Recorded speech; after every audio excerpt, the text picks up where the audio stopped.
Okay. I made it.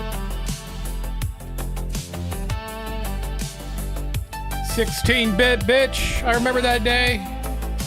I remember the first day I heard the word 16-bit, and I was like, holy shit.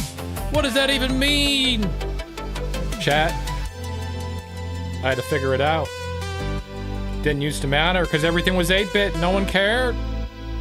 There was no 4-bit. There was 8-bit. And then there was 16. And then when you realized you could double everything with 16 bits, you realized the games were going to be pog! I.e. really fucking good.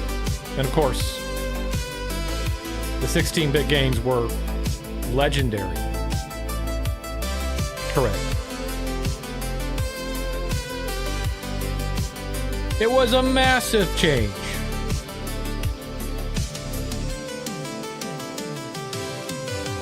That's right. Already gotten banned? Jesus Christ. Haven't even been in here 10 minutes and you're getting banned, chat.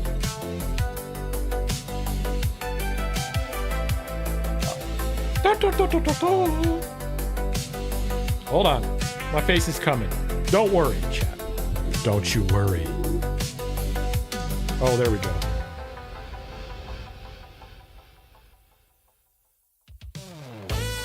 Oh, hell no.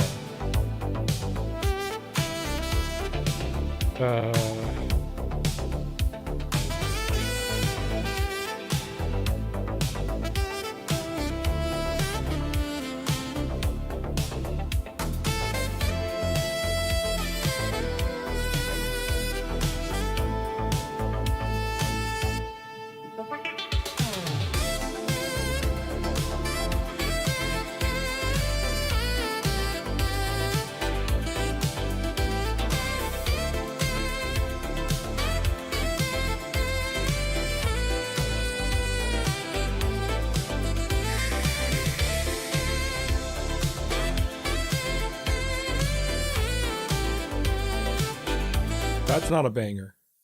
All right, chat, I'm back. No, for real. Tell there's no audio. Cucked me on the music. How dare you? How fucking dare you? Yep. That's right. That's right. I'm working on a new accent. Not accent, but more like a new person to use as a comedy fence. Oh, I'm there. Hey chat, how you doing?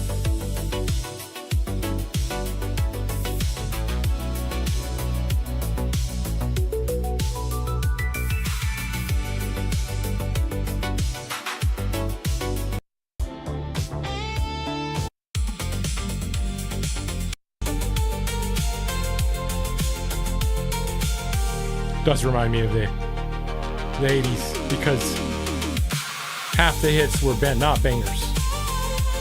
There was one banger, and then there was a couple other ones that wanted to be the banger, and they were trying, but it didn't work.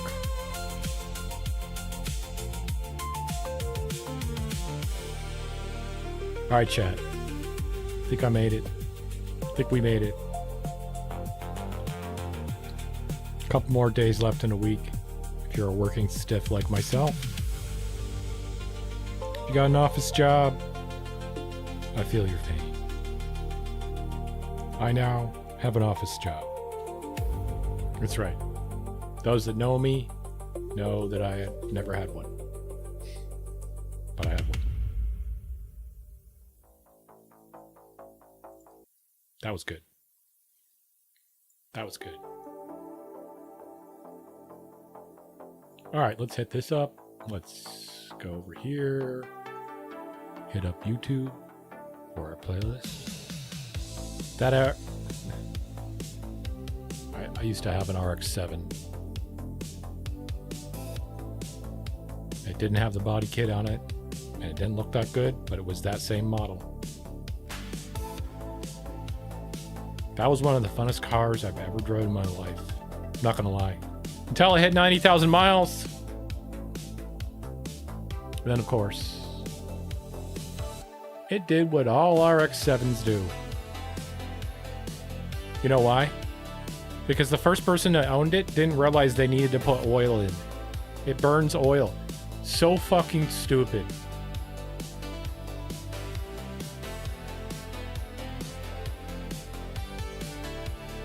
When I got it, it had already been burned out, basically. You know what I mean?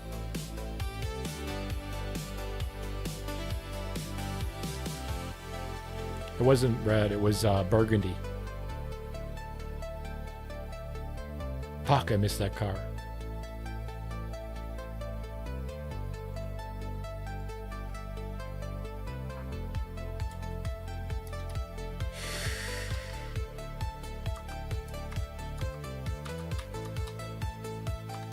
I never thought I'd be saying this about that car. Holy shit.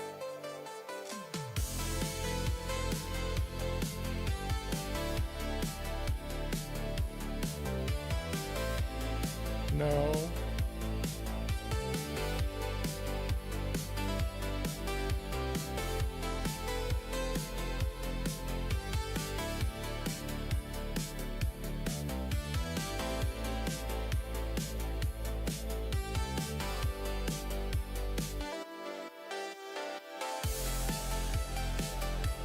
Of course, that's been put through AI.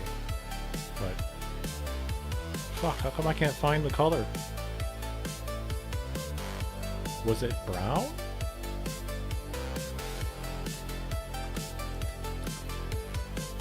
No, it wasn't brown.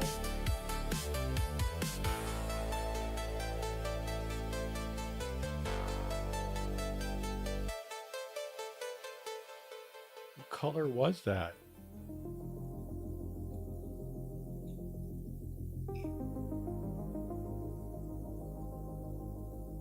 Am I tripping? It's a very not good color, actually. I always hated the color.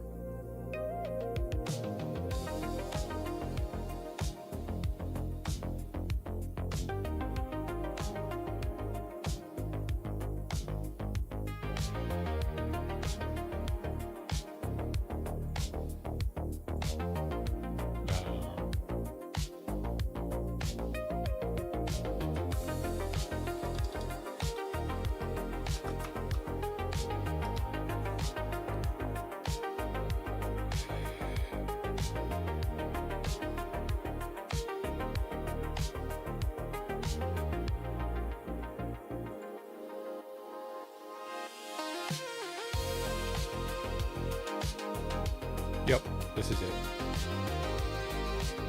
Chat, I found it.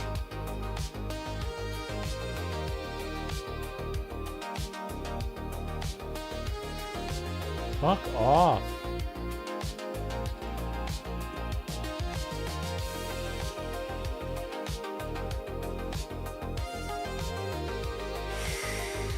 I found my old car. Fuck off!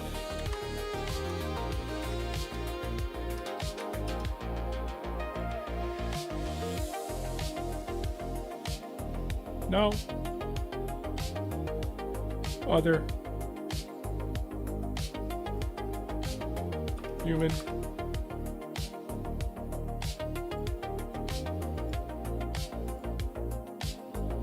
No, I don't care.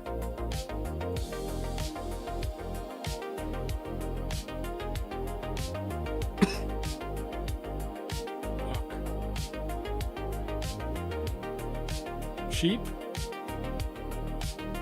Just trying to sign up for a Pinterest just so I can see some pictures. Jesus. What? Get wrecked. Get fucking wrecked. Jeez. Sorry, I'm mad. I'm already mad. Alright, here we go. This is it. This is what I used to have. Fuck.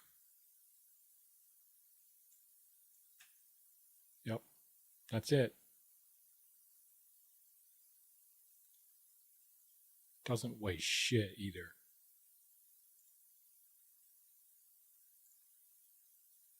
I wish I had the GTX. I didn't. Let's see if there's anything else. It was just a stock looking thing.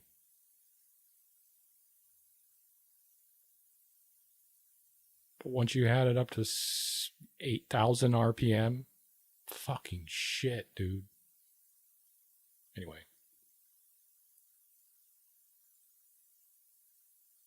Motor was going to cost me $2,000. So I ditched it. Anyway. Sad days. Sad days. Actually, that's kind of what the front looked like too. It was like this faded out brown color. I don't know what they call it.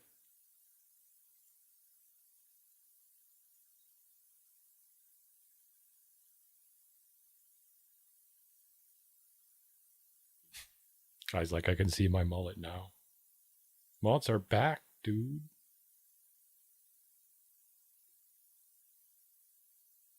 GXL. Yeah, I don't remember the differences in the particular models, but I did not have any of the extras.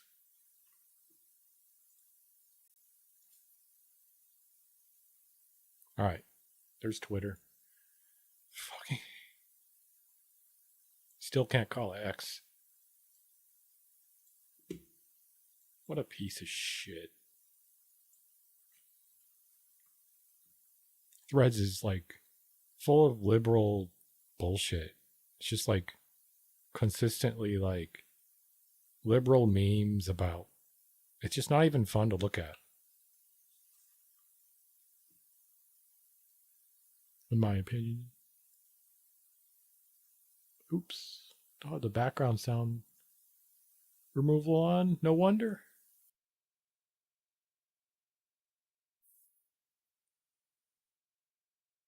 Well, happy fucking Thursday, chat. That's right. We made it. Oopsie. Stop. Okay, let's get this news going. Welcome to... Okay, we get to say it's June 3rd. Yes, I'm playing the right one. We get a view from Don Bangino. His short king Welcome stuff to himself. Democracy Now!, democracynow.org, The War and Peace Report. I'm Amy Goodman. The short Iran's not Revolutionary Guard fired a barrage of missiles and drones at Kuwait and Bahrain, striking a terminal at Kuwait's international airport, killing one person and wounding at least 60 others. The attacks came after the U.S. carried out strikes on Iran's Qeshm Island. The tagline today in is, an interview with the New York Post. What the fuck is up with California? We do not want a Spencer Pratt. Go back to your McMack mansions and your eating disorders. We don't need this fucker. President Trump said the Strait of Hormuz, quote, could be closed through Labor Day. Meanwhile, why would you vote for Spencer Pratt? Rubio. Why? How are you fooled by his stupidity? I don't understand how people see that as being smarts. Told Congress Tuesday that Washington will not lift sanctions on Tehran in exchange for reopening the Strait of Hormuz. Wait, I realized it's because it's some neurotypical shit is what it is. It's some neurotypical shit. The neurotypicals love that shit. For some reason, they hear something, and it's like a switch goes off in their head, and that's all they hear, and they're like, yep, I decided I'm good. That's who I'm going to vote for. Because they said, no war. That's right. I'm not going to start any new wars. I'm going to end all wars. Sure, Trump. Meanwhile, leftists over here yelling, guys, he's lying to you. He's lying. Doesn't matter. They didn't listen. They still voted because they heard no war. Okay? We have to look at the broader picture. We can't decide our candidates on one thing like, oh shit, they had an issue with their marriage. Who fucking cares? I care about his policy. Who cares what he did before? I don't care. We need people that are saying the things they're saying, and we need to hold them accountable. If they hold themselves accountable to what they say, unlike what Trump did, those are my candidates. I don't care if they have a sexual scandal. I don't give a fuck about their sex life. I could care less if they've slept at 30 brothels in 30 years. I don't give a fuck. That's not my problem. I'm not here to argue, sexual morals or any of that shit. That's on other people. And insisted any sanctions... Oh, I would vote for Steyer over fucking... Yeah, I'd vote for him. My county voted for him. ...relief is contingent on Iran surrendering its enriched uranium. Iran's chief negotiator also warned if Israel's assault on Lebanon continues, Iran will not only walk away from negotiations with Washington, but will move into direct military confrontation. Like I said, I'll take Steyer for his word. He breaks his word, I'll fucking yell at him. Unlike the people that are Trumpanites who won't yell at Trump when they break their word. And they won't even acknowledge that he's broken his word. No, he never said no wars. Oh, well, this isn't a war. Oh, well, no, that's fine. Yes, but he also has to agree eventually to taxing billionaires, including himself, strongly. And he has to have a more pro-Palestinian stance for me. But I'll still vote for him over any of the other people. If there was another candidate that was viable, that had at least 2 of my platforms, I would vote for them instead of him. But he is the most valuable. No, fuck that guy. Establishment bullshit. Fuck that guy. With Israel. It comes as the Treasury Department announced a new round of sanctions targeting 4 Iranian cryptocurrency exchanges. Israel killed at least 8 people in southern Lebanon Tuesday, including 2 children and their father. The strikes hit multiple villages. I'm not even sure Israeli why. Bombs hit buildings next to Jebel Amel Hospital, killing 4, wounding 127, including hospital staff. This is cool. The Lebanese mother. He ticks all the boxes. That's kind of the problem, actually. Like I said, it's getting the normie voters. It's getting the fucking neurotypicals who don't understand nuance. In the hospital. Motherfuckers hear someone say something, they think they said it. You didn't say it. Might have mentioned it. Can easily walk it back. Just like Trump has. Look at all the things Trump said. And he's like, no, I never said that. Video of him saying it. Play it in front of him. He's like, well, that's AI. That's how much the delusion goes. Fuck that.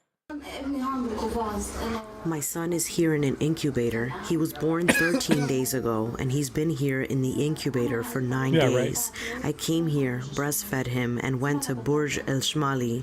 My husband and I heard about the strike and rushed here. The whole hospital was damaged. I ran straight here to see my son, and thank God I found him okay.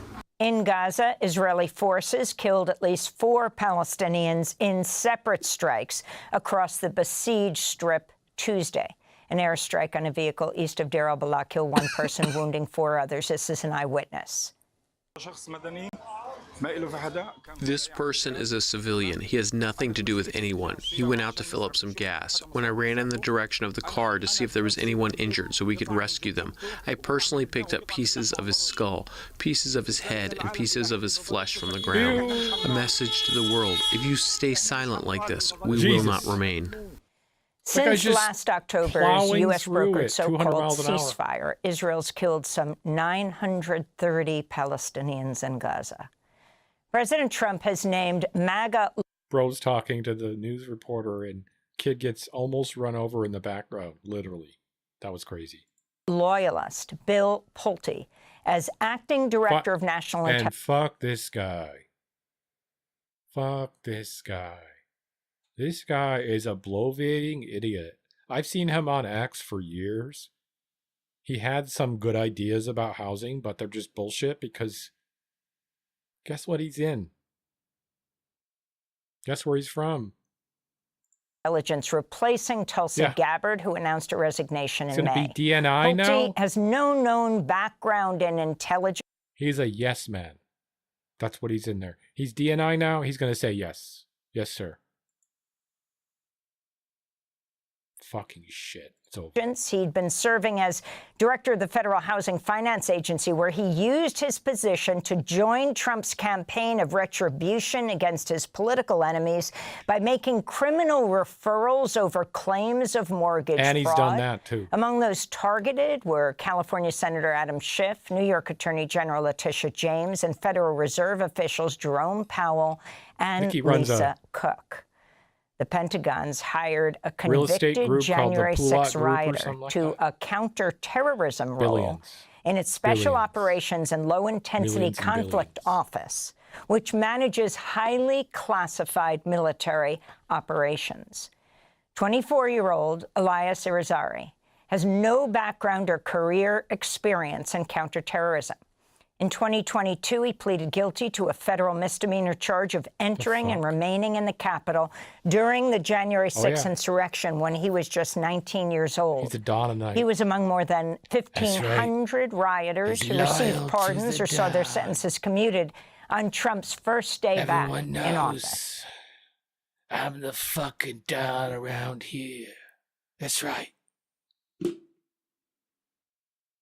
Bro wishes he had a mob voice. Acting Attorney General Todd Blanche, who was previously President Trump's personal lawyer, announced Tuesday he's killing the $1.8 billion slush fund for Trump's allies, telling a House Appropriations Committee, quote, "We're not moving forward with the fund, period," unquote. Good. Blanche clarified that only the fund was being scrapped. The rest of the settlement between Trump and the IRS over the leaking of his tax returns remains in force.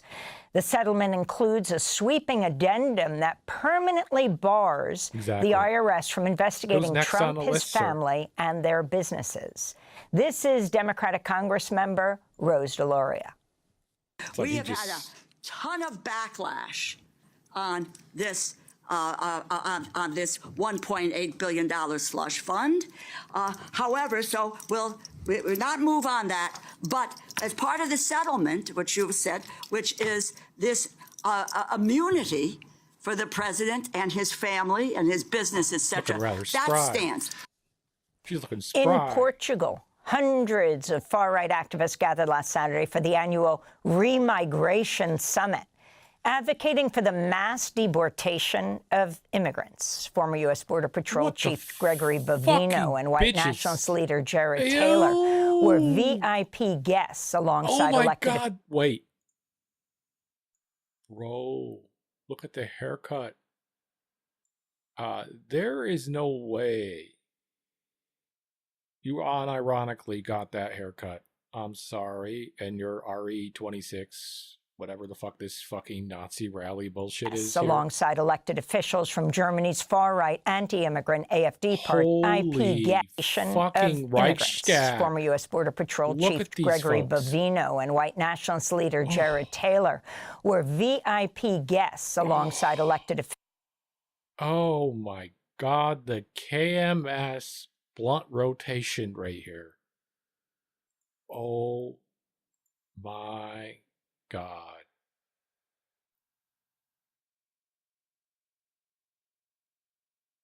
I'm ashamed I even have a mustache that looks like this guy's. Jesus. Taylor were VIP guests alongside elected officials from Germany's far-right anti-immigrant AfD party and Spain's Vox. In an interview ahead of the event, Bovino cited Nazi Germany's lead general Erwin Rommel. Bovino said that he couldn't go because...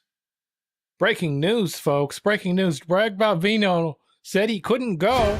That's right. He said he couldn't go to the conference, the Nazi conference in Germany, because he was too short. He realized once he got there, Chad, he would be the shortest man, and he would be looking up to a bunch of Nazis. As an inspirational figure at the summit, Bovino said, quote, "If there is inspiration gained from the U.S. Border Patrol model and method, then fantastic, unquote. Bavino was fired after immigration agents under his command killed 37-year-old. And I normally don't do height jokes, but in this case, this little midget, this short boy, this non-short king, not allowed to be a short king, ever, never will be, thumb loser, Bovino, has the right, he has even the right, he has the right last name. None respect for this guy. None. I have none. Representing yourself in life like this? Loser. VA nurse Alex Preti in Minneapolis. That's right. New Jersey's Attorney General Tuesday filed a lawsuit against the private prison company Geo Group operating the ICE jail known as Delaney Hall. The lawsuit alleges Geo Group violated state law by blocking inspectors from the facility's medical unit. We need to close this down. This needs to be shut down. God damn it. Make me president for a day, please. Sleeping quarters and bathing areas during a visit last Friday. Anyone New Jersey's Governor Mikey Sherrill said in a statement, quote, "If the Geo Group, with a $1 billion government contract, has nothing to hide, and the conditions inside Delaney Hall are as safe and as sanitary as this private corporation and the Trump administration claim, then there is no legitimate reason why my health inspectors are being kept from full access throughout the building," unquote. The city of Newark already filed a lawsuit in April against the Geo Group.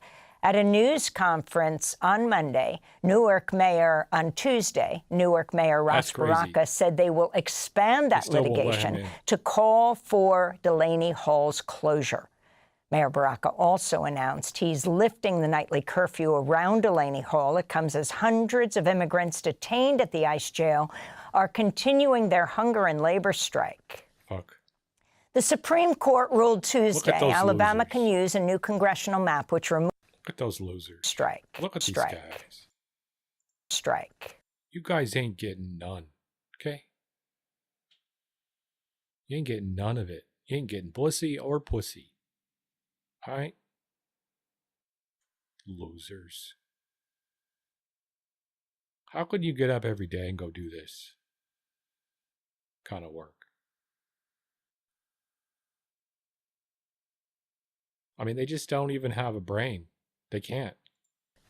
Do my job. The Supreme Court ruled Tuesday Alabama can use a new congressional map which removes one of two House districts represented by a black Democratic Congress member.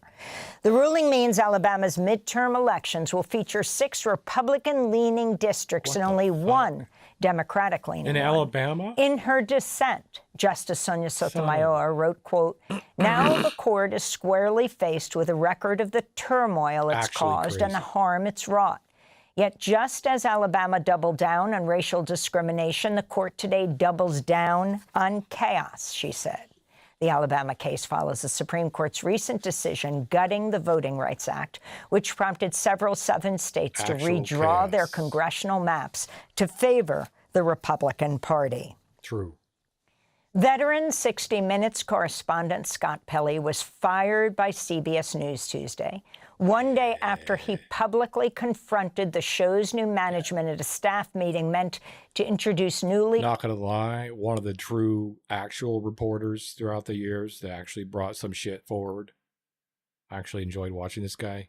And the fact that he, after as long as he's worked in the industry, as long as he's worked for 60 Minutes, decided to speak up and is now getting fired for cause, as you'll see. He appointed executive producer Nick Bilton, who's a tech journalist installed by CBS's editor-in-chief, Barry Weiss. Yeah, at the meeting, Pelley said about Weiss, quote, "She's murdering 60 Minutes. Yep. She does not love this place. She was brought in to kill it, and she's been doing exactly that," unquote. Yeah, Pelley, who spent 37 years at CBS 37 News, years. wrote in a statement after his firing, quote, "The leadership of 60 Minutes is no longer recognizable. The principles I hold dear are gone, and so I must leave as well," unquote.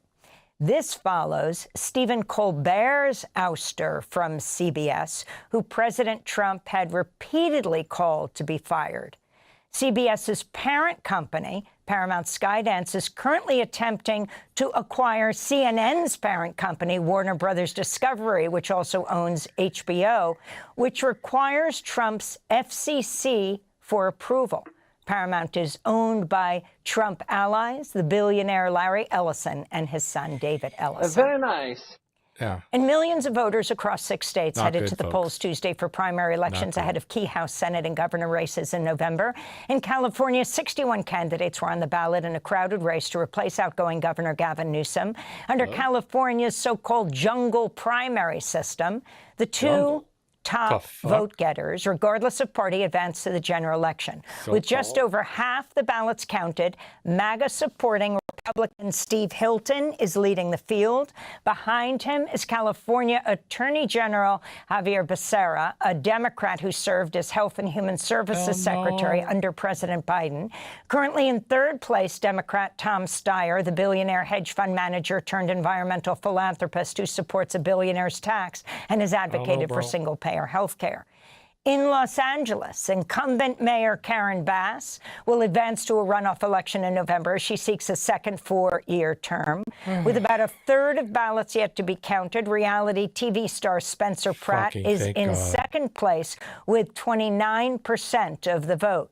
L.A. City Councilwoman Nithya Raman is in third with 21%. In New Mexico, former Interior Secretary Deb Haaland has won the Democratic gubernatorial nomination. She's a member of the Laguna Pueblo, could become New Mexico's first woman indigenous governor. In Iowa, State Representative Josh Turek has won the Democratic nomination in the race to succeed retiring U.S. Senator Joni Ernst, a Republican. Turek is a former Paralympic gold medalist who had the endorsement of establishment Democrats, including Senate Minority Leader Chuck Schumer. He defeated progressive Democrat Zach Walz. Meanwhile, Iowa Republicans have selected farmer Zach Lane as their party's gubernatorial candidate. Lane narrowly defeated President Trump's pick in the race, the far-right Congressmember Randy Feenstra, who Trump described as MAGA all the way. And in New Jersey, Dr. Adam Hamawi beat a crowded field to win Democratic Party's nomination to represent the 12th congressional district. Hamawi had the endorsement of progressives, including Senator Bernie Sanders and Congressmember Alexandria Ocasio-Cortez. Hamawi is a former U.S. Army surgeon who in 2024 volunteered with other doctors in the Gaza Strip, where he treated some of the most horrific injuries caused by Israel's assault on Palestine. Illinois Democratic Senator Tammy Duckworth endorsed Dr. Hamawi, saying he helped save her life after her helicopter was shot down in Iraq. Hamawi spoke at a victory party Tuesday night. We have proved once and for all that there is no such thing as progressive except for Palestine. I will fight for health care, not bombs, to abolish ICE, and to unrig this economy once and for all. And those are some of the headlines. This is Democracy Now!, democracynow.org, The War and Peace Report. I'm Amy Goodman. Thanks for watching Democracy Now! On YouTube. Subscribe to the channel and turn on notifications to make sure you never miss a video. And for more of our audience-supported journalism, go to democracynow.org, where you can download our news app, sign up for our newsletter, subscribe to the daily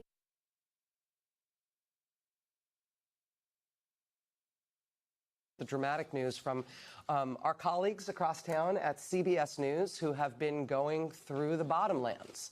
CBS News is under a transformation that is driven by the President of the United States, by corporate interests that want federal approval for a big merger, a big consolidation in the media and news business. In order to do that, and maybe because they want to otherwise, they have been essentially bulldozing one of the great news organizations, news brands in American history, CBS News, the home of, among other things, 60 Minutes, the most successful American news program ever.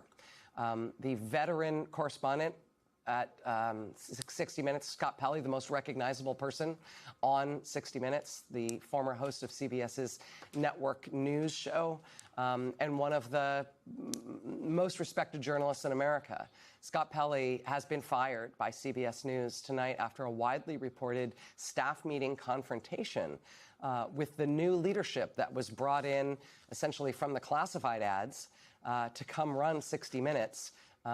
Scott Pelley confronting that new leadership about the changes that have happened at CBS News under the new leadership, under the new management, the sort of oligarchic takeover of that news organization, and now the news tonight that he has been fired. Scott Pelley has put out a statement tonight, just in the last few minutes, in response to being fired. I would read it to you, but listen to me. I sound like I've been gargling with steel wool. Luckily, Jen Psaki is here and is going to read the statement. I'm going to be your spokesperson, sort of. Yeah. This is incredibly powerful. We were just talking during the break about everybody needs to hear every word, so I'm just going to read every single word so that the audience hears it. It starts this way. There's never been anything in America like 60 Minutes. The Sunday tradition is the most successful program of any kind in history. For more than a decade, its innovative growth on every major online platform has extended its reach to countless millions around the world. This spring, at the end of our 58th season, 60 Minutes grew rapidly with an unheard of 9% jump in viewers on CBS. 60 has been the #1 program in America for decades because our beloved audience finds integrity, quality, and humanity in our stories. When stewardship of the program passed to my colleagues and me, our responsibility was to expand energetically into a new age of media technology while preserving the values our audience expects. Now, the new owner of our network is casting this legend aside, apparently to curry a moment of favor with the Trump administration. The waste is heartbreaking. Last month, 60 Minutes lost its DNA when our entire senior leadership and 2 of our best on-air correspondents were cruelly fired without cause. Good people were silenced because they stood up for our audience. They stood for fairness against the forces of political bias. They stood for professionalism against chaos. For my part, new management has instructed me to inject falsehoods and bias into a politically sensitive story. Wow. Oof. I've been told, these are just incredible words to hear from Scott Pelley. One more time? Yeah, just read that For sentence my again. part, new management has instructed me to inject falsehoods and bias into a politically sensitive story. This is similar to what Cecilia Vega also had in her statement just last week. He goes on to say, I've been told to include assertions that are unverified. Wow. To date, in every case, I have managed to ignore these instructions or refuse them. Recently, politicians have been invited to choose correspondents for interviews on the broadcast. Giving politicians control over 60 Minutes interviews is not how this is done. Finally, incompetence and unprofessionalism in the new management have wreaked havoc. In a case involving one of my stories, the entire program came within 19 minutes of not getting on the air at all. Wow. This is 60 Minutes. I mean, 9 million people, I believe, were watching as of last. And a financial powerhouse. A financial powerhouse. At 60 Minutes, we have fought harder than anyone knows to save the program that became an American icon. We owed that to our millions of viewers. I am deeply moved by the thousands of wishes we have received to keep up the good fight. Most of the men and women of CBS News are still in that fight, but now the collapse of values at the top has become untenable. The leadership of 60 Minutes is no longer recognizable. The principles I hold dear are gone, and so I must leave as well. I depart after 37 years at CBS with one emotion, a heart brimming with gratitude for the men and women at CBS News who encouraged and enriched my work, very often at the risk of their own lives. I pray for a day when those people and their ideals are honored again, a day when sanity, competence, and courage return. Wow. How does the rest of CBS News come to work tomorrow? How does the rest of 60 Minutes come to work? And how do the correspondents who are still there feel? And how do the people who are doing this look themselves in the mirror? Fine. Let me be clear. They're good. They're A-okay. We talked about this during the break. I would liken this. This is the equivalent. They're good. They're doging CBS, right? Elon Musk came into the government, not understanding how the government worked, and bulldozed it. Realized after mistakes, and just left a wasteland. Hated the government he was tearing apart. And there was no evidence that they wanted to rebuild it. That's what we're witnessing here. Yeah. I mean, there's also this question that you encounter time and time again in this era in a variety of context and institutions, which is when to stay and when to go. And what do you do with, like, if you work at the Department of Justice, right? And you're a civil servant who believes in upholding the law, how long can you hold on at the Department of Justice in the Trump administration? How long, what is the line? When's the moment when you get the thing from the boss that says, go do this thing that's over the line? And that set of ethical decisions that people had to make under these intense contexts of pressure get repeated over and over and over across the institutions that the current administration is trying to destroy. Can I just make an argument, though? Whenever we look at those organizations and say, how could people stay? Why aren't they quitting? And we've said this about newspapers and television. These are people's jobs. No, totally. Right? These are their lives. No, and I mean it. I'm not saying how could people. I'm saying I'm saying there are people right now watching this program who work at the Department of Justice who are like good people with great values who believe in justice. There are people who are watching this program right now who work in the FBI or in the intelligence, one of the 18 intelligence agencies that are apparently going to get helmed by Bill Pulte. I mean, across the board, there are folks that are embedded in institutions that are attempting to that sort of nefarious forces of corruption are trying to co-opt or destroy, and have to make evaluations about how they are going to. I will say one piece of that is when you do decide you have to go. I don't envy anybody. You got to do it that way. You have to do it this way. You got to do it that way. You have to say why you went. And you have to say what you saw. Yeah. And whether you were pushed out or whether you left on your own terms, if it is time to go, I can tell you categorically the patriotic thing to do is to tell what you know. Here is the thing that I'm focusing on when I look at the CBS story. Scott Pelley is, as you described, just this figure in this time. But there's a new generation of journalists who are coming out of journalism schools and that are coming out of local broadcast and media situations looking to begin this trek. And what struck me in everything that Scott Pelley said was this: new management has instructed me to inject falsehoods and bias into a politically sensitive story. I've been told to include assertions that are unverified.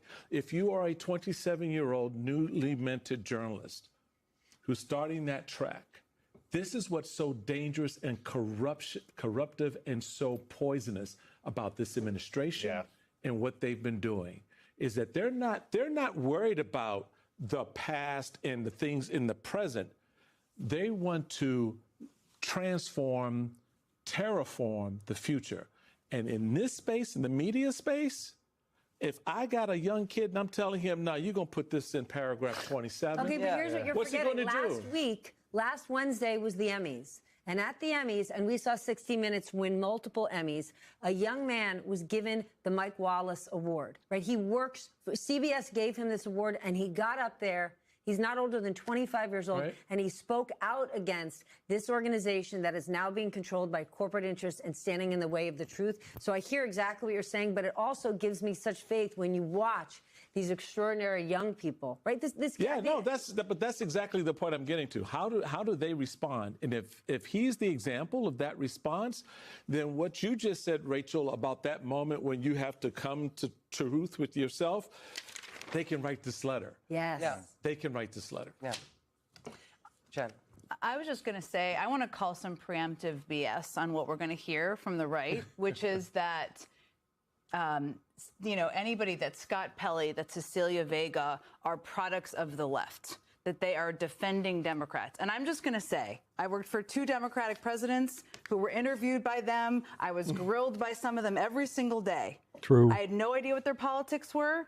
They were tough as nails. What do you mean? Every single person I worked for, they called out things that they didn't think should be happening in government. That's who they were. Yeah. So anybody who calls that out is total BS. And I can tell you from experience. Yeah. And I would sure, dude. Whatever you say. Voters in California headed to the polls today, and this could be epic. This is Democracy Now!, democracynow.org. I'm Amy Goodman.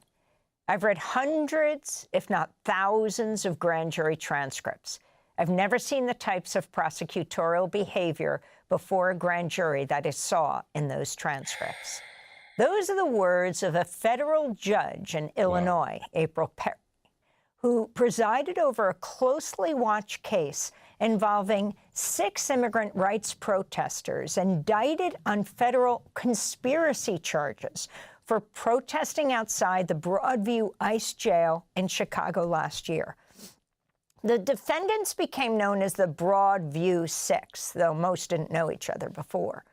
During a recent court hearing, the U.S. Attorney's Office admitted federal prosecutors committed misconduct during the grand jury proceedings, and in a stunning move, the U.S. Attorney's Office dismissed the charges against the 4 who had been indicted. On Tuesday, Democratic Senators Dick Durbin and Tammy Duckworth called for the resignation of the interim U.S. Attorney in Chicago, Andrew Boutros, saying his office was, quote, riddled with chaos, deep internal dysfunction, and alleged misconduct. Holy crap. Also Tuesday, Boutros acknowledged he took the highly unusual step of personally addressing the grand jury before they voted on the indictments in the Broadview case. What? He did this after a previous grand jury declined to indict any of the activists.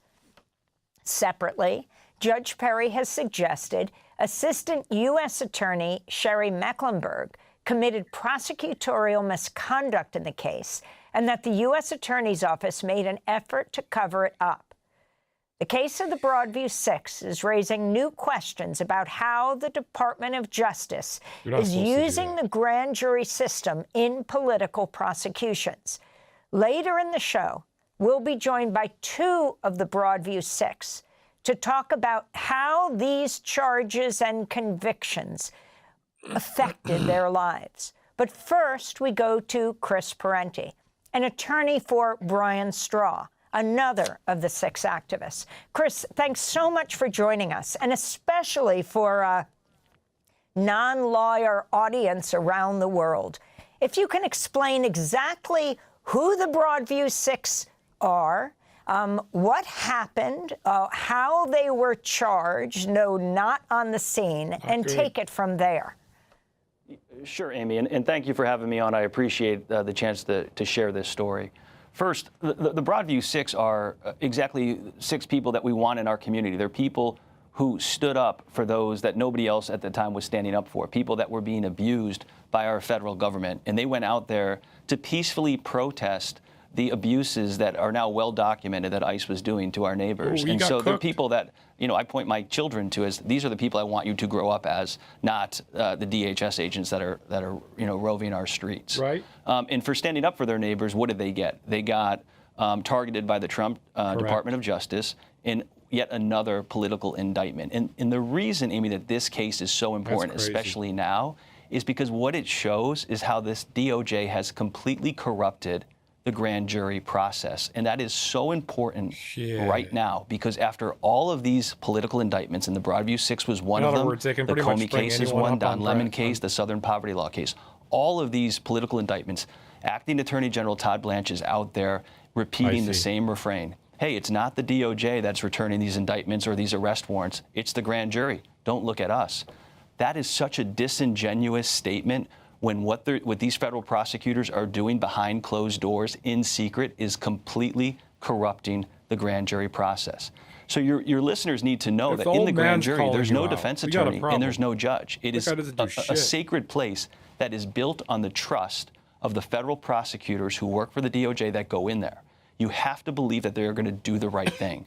And what we saw here in this Broadview Six case is not only did they not do the right thing, they did everything wrong, unethical, and against the rules, right? This prosecutor in our case goes in there the first time, presents this case, and completely vouches for it, which, again, what vouching is would be if I went into that grand jury and said, hey, guys, it's me, Chris Parenti, you know me from other cases, I wouldn't bring you a bad case. This is a great case. You can't do that, right? The federal prosecutor is supposed to objectively present the case, and then the grand jury is supposed to decide, is there enough here to go forward? Right to jail. So when you start personally vouching for cases like that, that's completely inappropriate. And even with that inappropriate behavior, the grand jury, to their credit, said, no, this is ridiculous. We are not indicting this case.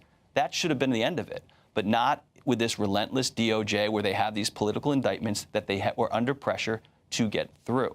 So they go back, this prosecutor comes back the following week to the same grand jury, represents the same case again. And this time, again, to the grand jurors' credit, they start saying they start speaking out. They say, we don't want any part of this.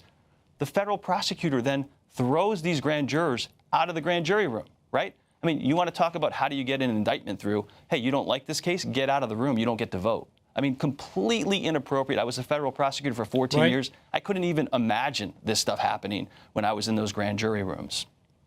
That's not the end of it. Oh, we know it's They don't present at that time either. They come back a third week before the same grand jury with the same indictment. The only difference this time is now we just learned for the first time the U.S. attorney himself comes down and appears before this same grand jury the morning that this indictment is going to be presented for the third time. Right. And he says, hey, I'm the U.S. attorney. Is there anybody in this room who has a problem with immigration cases? Raise your hand. We have a special procedure for you. I mean, when I hear that, first of all, what is this special procedure? Are they going to take them out back and shoot them? I mean, it is bizarre conduct. It's not a joke. Someone who's been a former federal prosecutor, I can't think of a single time where a U.S. attorney would go and directly address a grand jury. So to do it for the first time ever on the day that the Broadview 6 indictment was being presented for the third time in front of a grand jury who has already rejected it at least once and it looks like twice, and to say, raise your hand if you have an issue with immigration cases, what kind of message do you think that the U.S. attorney was sending to those grand jurors? So were some someone from the Trump administration is going to walk out? into your room and say, raise your hand if you have a problem with immigration cases? I certainly wouldn't have raised my hand, and I would have voted for whatever they wanted, especially when it was been presented to me for the third time. So what this case has shown to me, it is absolutely frightening, is one, the relentlessness of this DOJ, that when they decide that they want to get a political indictment through, they will do whatever it takes, even acting in an unethical way to get it done and breaking all of the rules.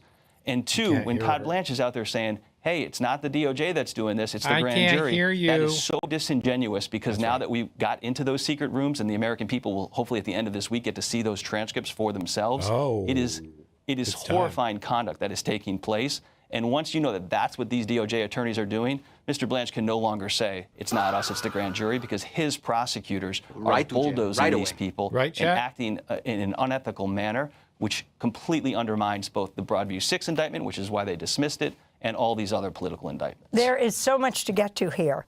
As you said, the first time, the same grand jury said no indictments against this group. Right. Were then grand jurors dismissed? Yes. Was that the point of asking, do you have an issue with these immigrant cases?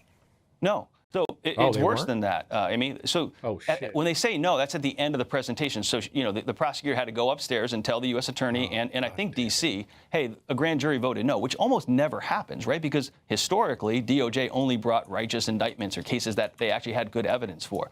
When they start getting into this world of going after, you know, public figures and political indictments, grand jurors, to their credit, are saying, no, this isn't a real case. We're not going to do this. So they waited a full week, because the grand jury meets once a week, every Thursday in this case. They waited till the next Thursday. They go back in and represent the case, which again is unusual. And during that presentation, grand jurors spoke up and criticized the case. And instead of dealing with that and engaging in maybe thoughtful debate, the prosecutor threw them out of the grand jury room, which again is unheard of, and still couldn't get an indictment.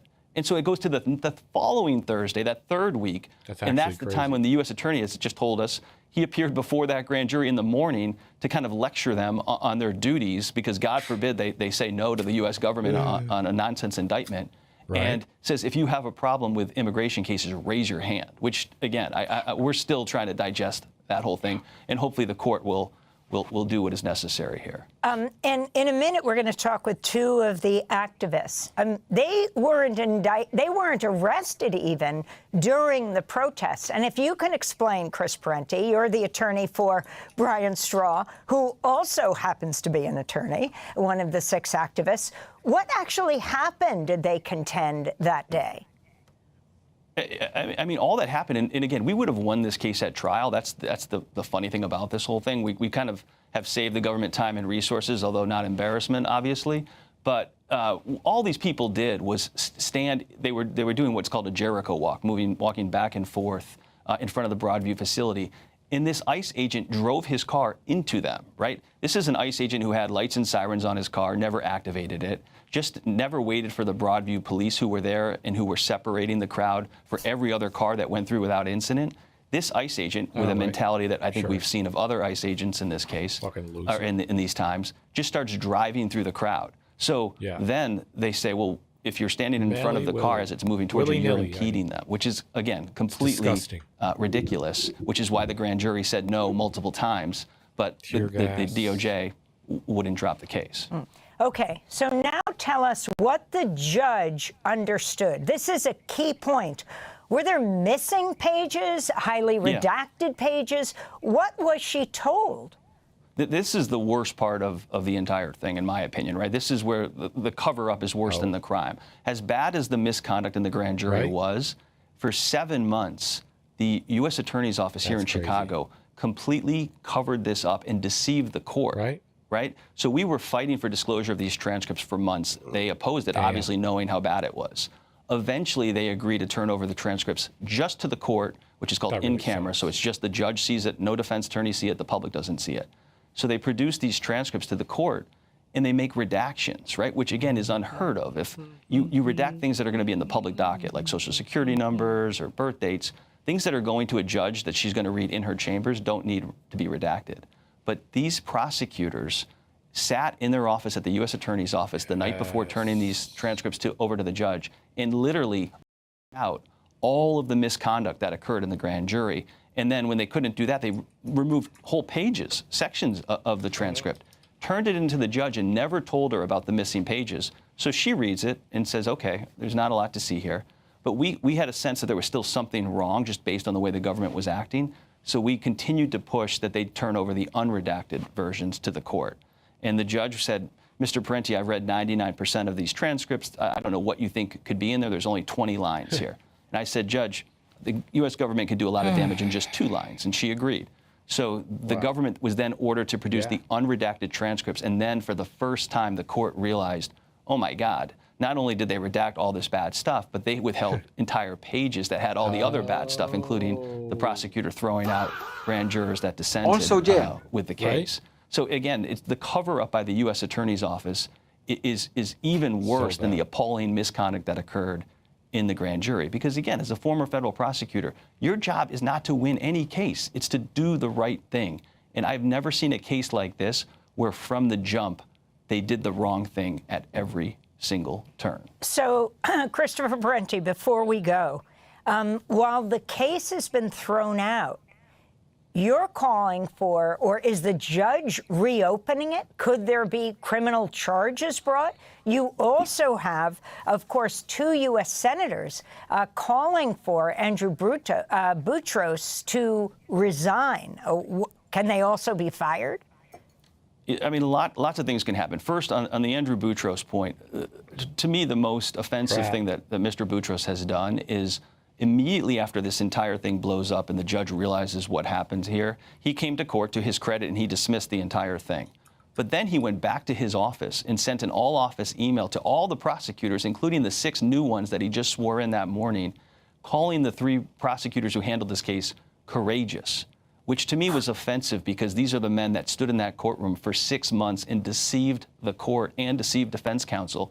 And now their boss is calling them courageous, again, without any investigation of what they knew and when they knew it. To me, that is offensive, and that is not the actions of a leader that I want in that office. Also, we are filing what's called a Hyde Amendment motion. So when the federal government, and this is rare, thankfully, commits misconduct like they did in this case, you can actually get your attorney's fees back, which have been extensive for all 6 of these individuals. So we have filed that, and people should, pull that filing, which we filed yesterday, because it lays out a timeline of just how bad this misconduct was and the deception that the U.S. Attorney's Office engaged in a public courtroom over the course of 6 months. And this is one case. Thanks for watching Democracy Now! On YouTube. Subscribe to the channel and turn on notifications to make sure you never miss a video. One case. Melania's former best friend says she was a big old hooker. All right. The Daily Beast is reporting the following. Pop this up. A former Brazilian model has claimed the first lady was an escort for Epstein and met the president through the notorious sex offender Jeffrey Epstein. And so you may go, Melania, when's the last time we heard from Melania? Yeah. It was when she did a random press conference and said the following. We talked about this. The lies linking me with the disgraceful Jeffrey Epstein need to end today. The individuals lying about me are devoid of ethical standards, humility, and respect. I do not object to their ignorance, but rather I reject their mean-spirited attempts to defame my reputation. It sounds to me like this is just the way I see it. If somebody calls, if you're the first lady of the United States of America and somebody says you're a hooker, you just ignore it. I mean, think about all of the insults and all of the shit hurled at Michelle Obama. She didn't have an emergency press conference to deny some salacious allegation. Right. So obviously, I look at this through the same lens that I do when Trump talks about acing his cognitive. Every day. He failed them. Every day I take my annual cognitive test. That much credit, every day. Except for the fact that she went out of her way to play. Every day I look forward to taking my daily cognitive test. No, I mean annual. Excuse me. My annual. Not daily. Try to play offense on it because she was allegedly a hooker introduced to her husband, the president of the United States, via Jeffrey Epstein. And I didn't even know that she was a high-end call girl. I think this might have even been a low-rent situation. The press conference was in response to tweets Angie sent from the same model who is making these claims. Let's pop this up. Amanda Ungaro tweets. And basically she's talking about Melania here, all right? She says, I will tear down your corrupt system, even if it's the last thing I do in my life. I will go all the way. I am not afraid. Maybe you should be afraid of what I know of who you are and who your husband is. I love this shit. I love it. I love it. It makes me so happy. And here's the thing. At the time that she made that press conference, and that was released, the early April, the release of her talking about this, that UpGuard talking about it, was to be imminently released. So that's why she tried to get out in front of it. And she just made it a billion times worse. And here's the thing. We now know that Todd Blanche, Pam Bondi, they went in and handpicked stuff to take from the Epstein files that will never see the light of day under Trump. We also have learned that Jeffrey Epstein didn't limit his sex trafficking to Americans, but had many, many, many girls from different countries all over the globe. This tracks perfectly with what he was doing. And I will just say this, coming from her, that she thinks people are mean-spirited and not respectful. They're not ethical. Like, shut the fuck up, lady. You are married to the most mean-spirited, least ethical, and disrespectful person on the planet. So your be best policy, start that at home. Even though I know you don't sleep in the same bedroom, I'm sure you see him enough to tell him to pipe down. So this whole thing to me is theater. My favorite part is lacking humility. Like the Trumps can lecture anybody about humility. But let's get into the meat and bones of this. So Amanda Ungaro, listener, was married to a man named Paolo Zampoli, all right? And Zampoli and Ungaro regularly dined with the Trumps and celebrated holidays at Mar-a-Lago. Ungaro even sat at Melania's personal table at the 2017 inauguration dinner. This isn't somebody that's like 5 degrees of separation from the Trumps. This is somebody in the epicenter of the Trumps' lives. Zampoli, who is the baby daddy of Amanda Ungaro's child, is credited with introducing Donald and Melania. And this is an important tidbit here. Basically, Zampoli is providing a cover story for Donald and Melania because, as Amanda alleges, she was actually a low-rent call girl from Eastern Europe. No disrespect to low-rent call girls from Eastern Europe. You have to work really hard, and I support sex workers. But Melania, the champion of all the Christian nationalists, this beacon of femininity, this great homemaker, right, was a two-bit hooker from Eastern Europe, allegedly, all right? So they use Zampoli to provide a cover story that he introduced them. Zampoli flew with Trump to his Mar-a-Lago wedding to Melania in 2005 and now serves as Trump's special envoy for global partnerships and sits on the Kennedy Center Board of Trustees, which, friendly reminder, That's crazy, Donald Trump's name is going to be removed and that decision is final from a federal judge. The Daily Beast obtained audio of Ungaro contradicting Melania's claim that her husband introduced Melania to Trump. Let's play this clip.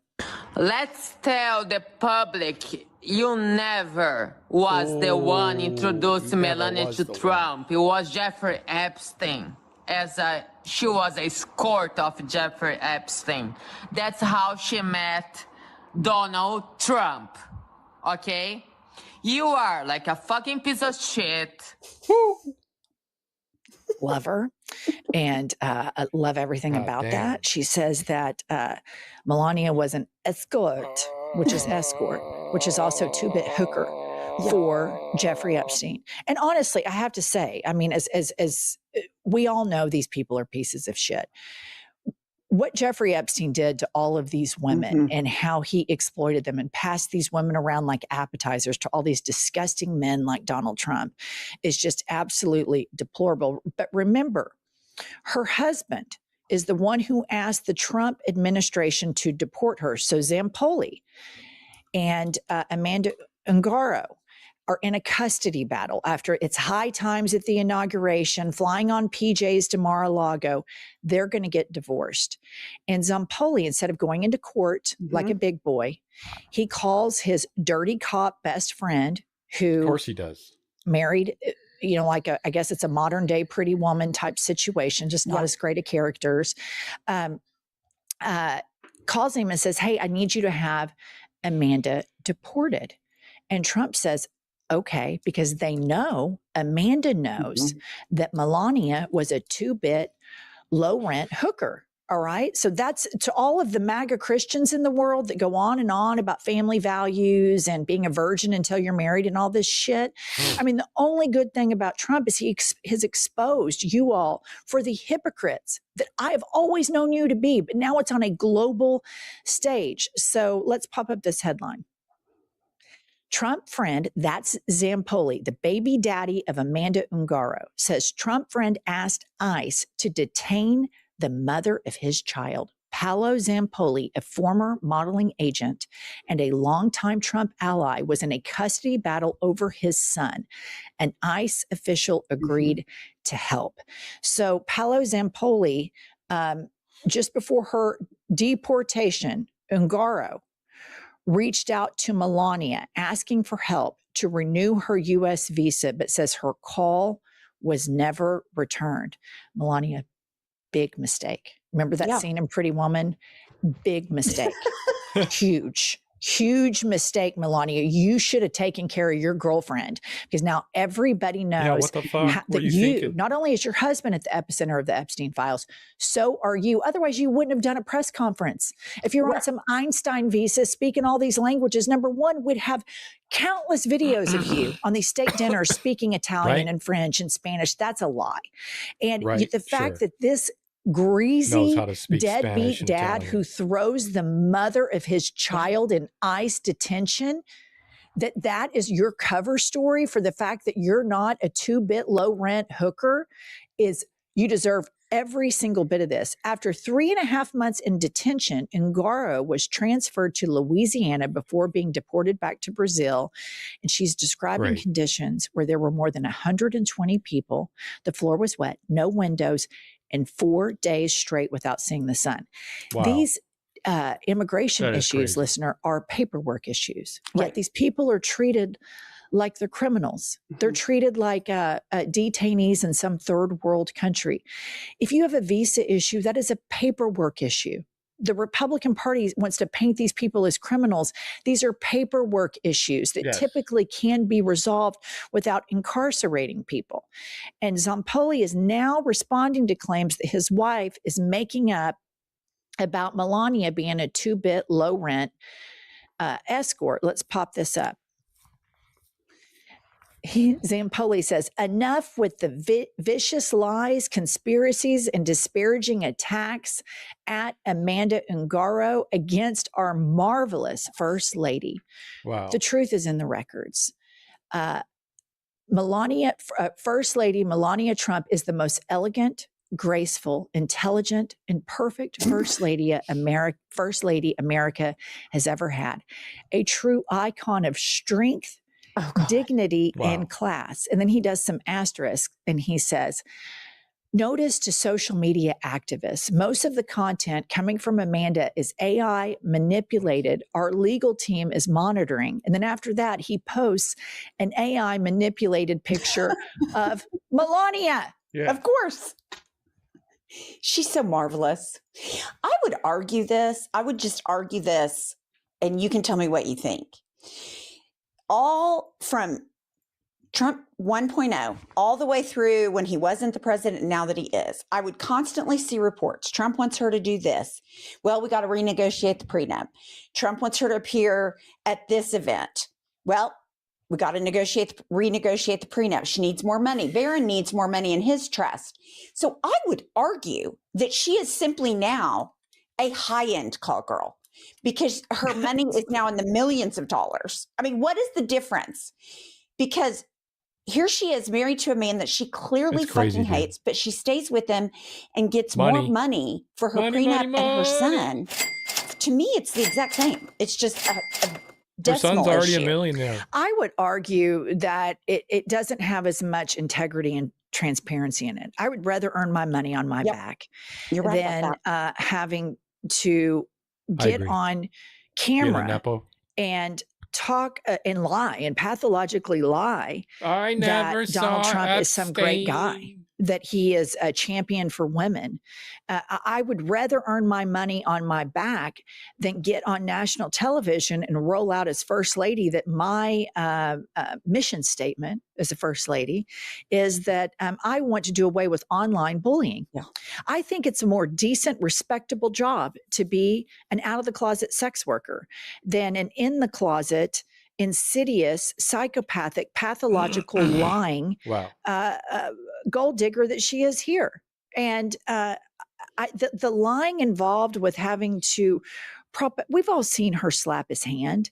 You know, even in the documentary that she had to make $40 million for, which was a heaping pile of dog shit.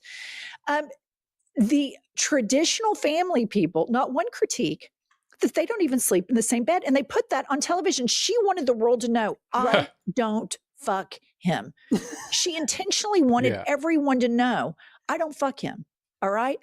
Can you imagine if Barack and Michelle Obama got $40 million from Jeff Bezos, if he was to do a third term, and she gets $40 million, and then they do this documentary, and at night she's like, good night, darling. And then she goes off to her own bed to let everybody know that she's not sleeping with her husband.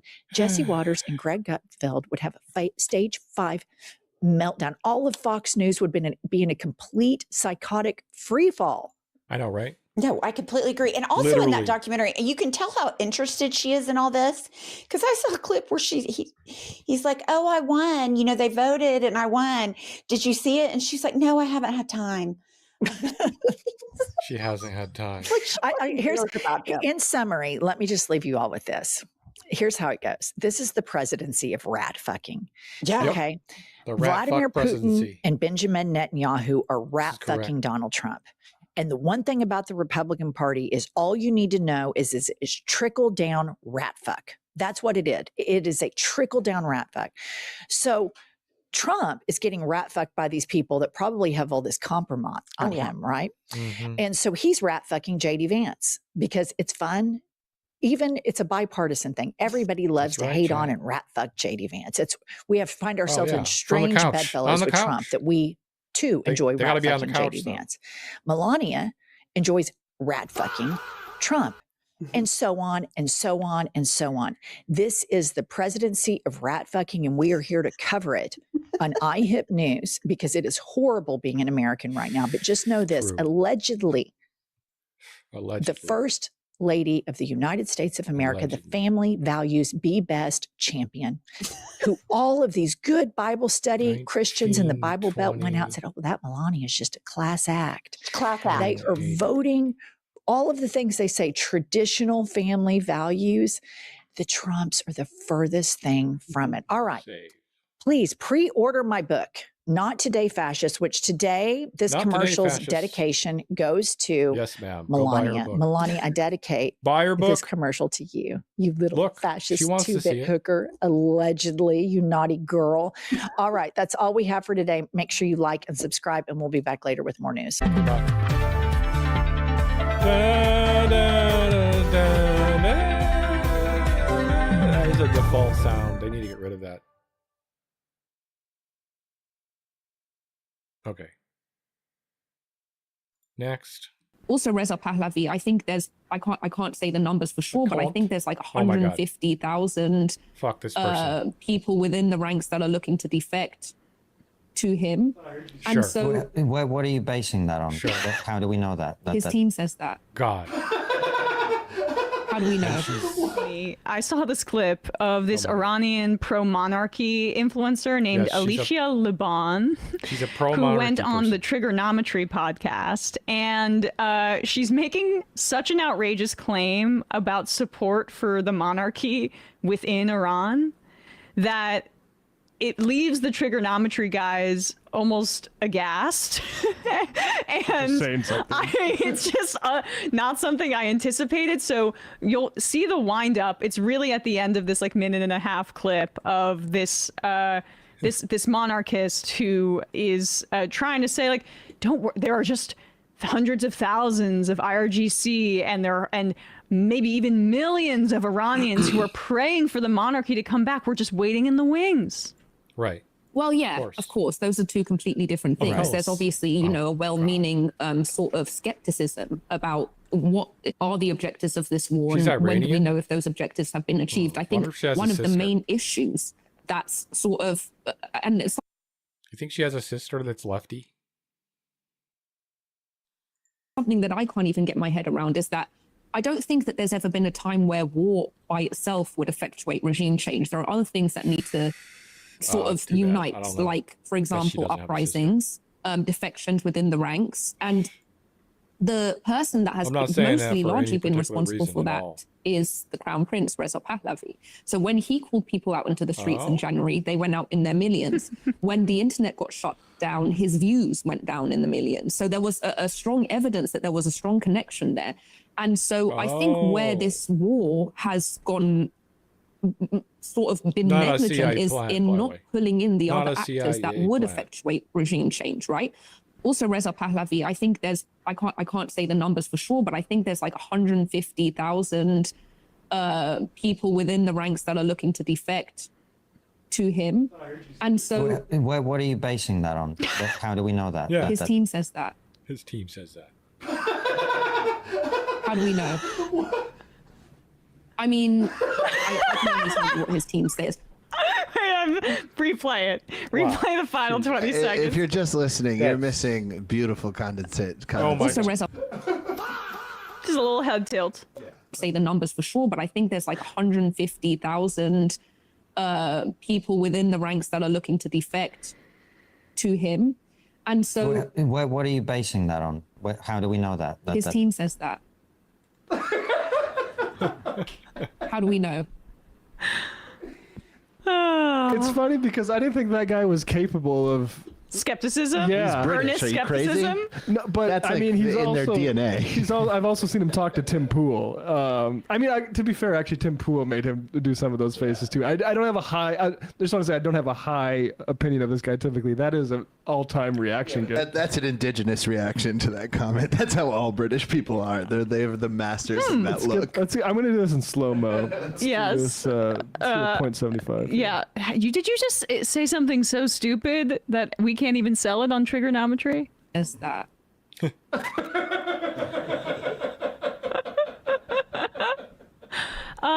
Even the Iranian diaspora are apparently not in favor of this. There was a poll by Zogby Analytics published in The Intercept showing that there has been a 17-point percentage increase in opposition to the war here. And it's just so childish. The idea that there are Iranians that are just desperate for pro-monarchy people that have been incubated in the United States is even more laughable than what the right was trying to do with Venezuela with Miss Maria Corina Machado, who gave up her Nobel Peace Prize so that Trump would install her. I would imagine that the intelligence assessments in the U.S. are just as bleak so fucking idiotic. when they look at the installation of pro-monarchist forces in Iran, and the obvious think tanker who Marco Rubio has been cozying up to in Venezuela. Yeah, exactly.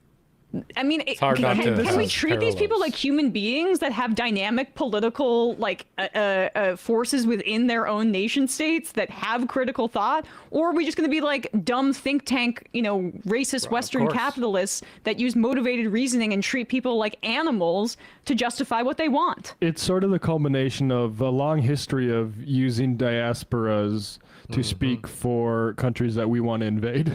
Yeah. Cuba is maybe like one of the most notable ones. In fact, I would say the Cuban lobby, the Cuban diaspora lobby, it has affected our politics as much as the Zionist lobby in this country, in two negative ways. There's, in entire centuries, this entire post World War II era, we've been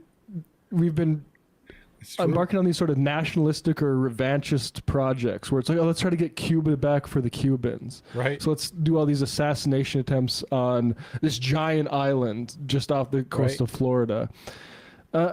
This has all been... China said this a couple years ago, or a couple of weeks ago. Mearsheimer was quoting it. America is addicted to war. And it's not to anyone's benefit, but the ultra-rich people who are invested in missile companies. Yeah, and for people that don't know, Pahlavi is the U.S.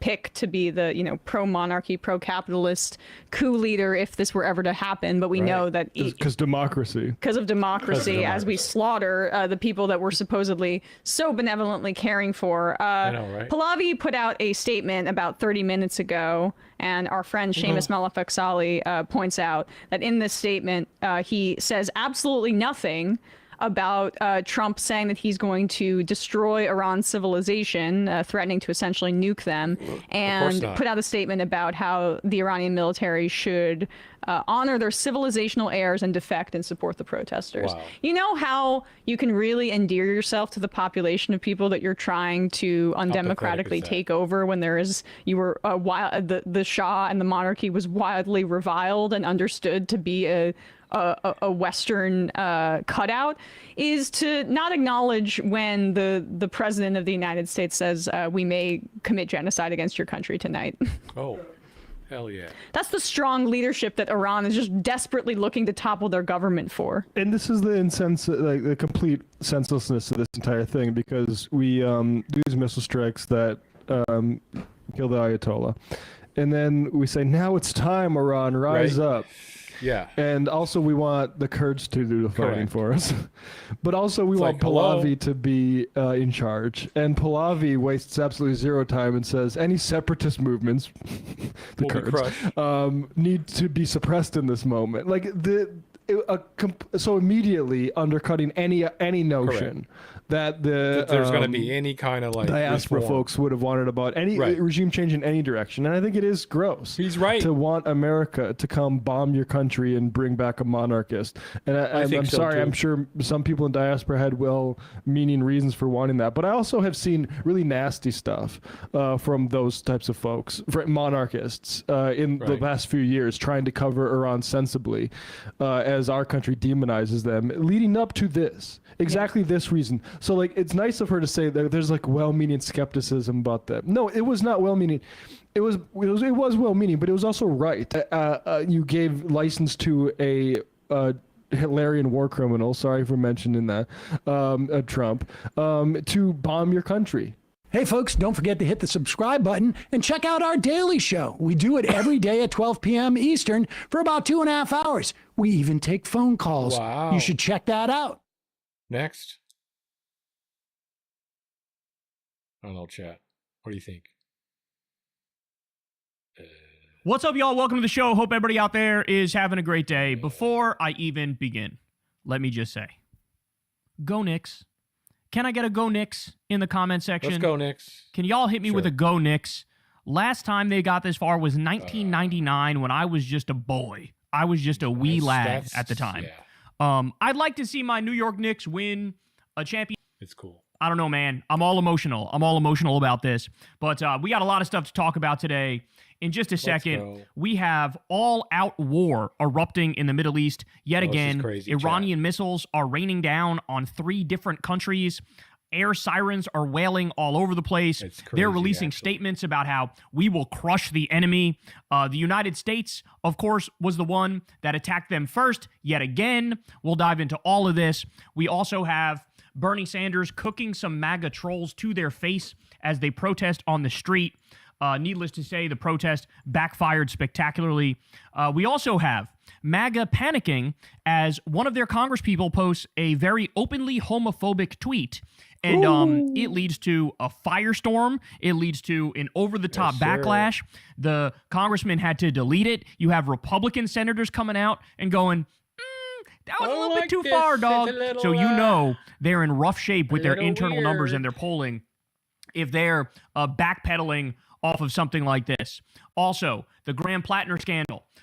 It is crazy, the dichotomy. Online, people won't shut the fuck up about it, and they're making a big deal about it. When news outlets went to go talk to people in Maine, virtually all of them were like, I don't care. I'm still going to vote for him. So a lot to talk about on that front as well. And 60 Minutes is in utter shambles as Barry Weiss fires a legendary reporter and the staff is now revolting. And we have a war of words that are coming out of there. And also potential litigation, man. There might be litigation over what's happening there. So you don't want to miss any second of it, guys. You know the deal. Everybody do me a big favor. Yep. Subscribe to the channel and click that bell icon. Support the show on Patreon. Sign up for Crystal Kyle and Friends on Substack. All that fun stuff. Also, go sub to Corin's World so you can come hang out with us live on Monday nights. I don't know if there's going to be a Kyle and Corin this upcoming Monday, though, because the NBA Finals game will be on at the time. And you know how much Corin and I want to watch every damn second of that. Yeah. All right, but I'll update you on that in the future. Before I get to the proper show, let me give you some election results quick that we just got.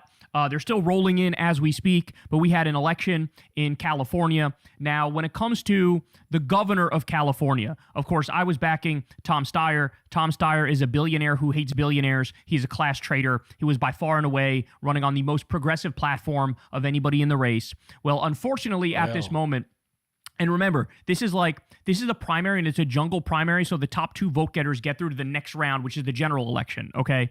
But in this moment, you have Steve Hilton, the Republican, is leading with about 28% of the vote, with about 58% of the votes in, okay? Xavier Becerra is in second place right now with about 25% of the vote, okay? As we speak, Tom Steyer has about 20% of the vote. Now, I will say this. It looks bad right now for Tom Steyer. There's no denying that whatsoever. Yeah. So it looks like it's going to be Steve Hilton and Xavier Becerra who get through to the general election. However, We cannot make a call yet, and the reason I say that is because California has a track record of when all of the mail-in votes come in and you count all the votes, there are some big-ass shifts that happen. In fact, it happened, I believe, the last election. You had one candidate was down 7 points on the day of the election, and then once all the mail-ins were counted, they ended up winning by 7 points. So we can't rule out Steyer yet, but at the same time, at this moment, it's not looking all that great for him. Okay, we also have, I'm giving you all the bad news up front. Okay? We also have Nancy Pelosi's district. You have a race to replace Nancy Pelosi, who's retiring, and you had 3 main candidates there. You, of course, had Scott Wiener, who's basically the Nancy Pelosi pick. Issue with him is he's a massive Zionist. You also have Connie Chan. Connie Chan is sort of like the middle candidate, I'd say, between the left and the establishment.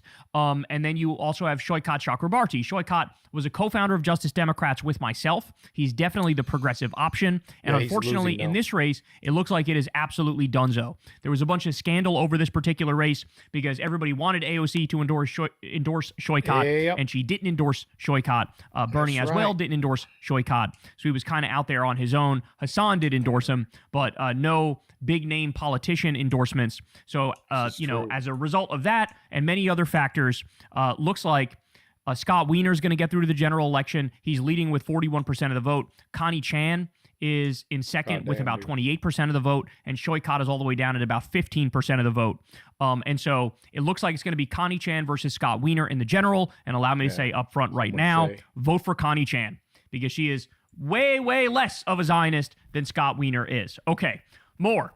Unfortunately, Amar Campanajjar concedes in California's 48th district. He lost his race. He most disgusting and bigoted ways possible. Now, on that front, let me give you some good news. Some good news is Adam Hamawi is a progressive Democrat, and he won his House primary in New Jersey, okay? Now, the way the New York Times described this is absolutely disgusting to me because they say Dr. Hamawi, a U.S. Army veteran, faced questions about his past association with an Egyptian cleric who was convicted in 1995 of a conspiracy to wage a war of urban terrorism.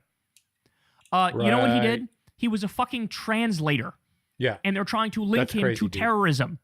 Now, what's the reality about this guy? As Hassan pointed out online, hey, New York Times, can you please have some decency about a decorated war veteran combat surgeon who saved the life of Tammy Duckworth, who's now a senator? She was in the military. This guy saved the life of Tammy Duckworth. He treated 9/11 first responders, and he was in Gaza during the genocide. It's actually crazy. All that stuff, they don't matter. They throw it aside, and you now have Republicans literally accusing him of being Al-Qaeda. I'm not kidding. They're accusing him of being Al-Qaeda. It's some of the most bigoted shit I've ever seen in my life, but allow me to issue a massive congratulations to Adam Hamawi. What a W. And, I cannot wait for this guy to, be with the squad and be in Congress and lay down the law when it comes to the genocide and tell the truth about what Israel's doing. Right? Okay. Finally. More. We have Zach Land on the Republican base. It's totally a death cult. We've seen it time and time again.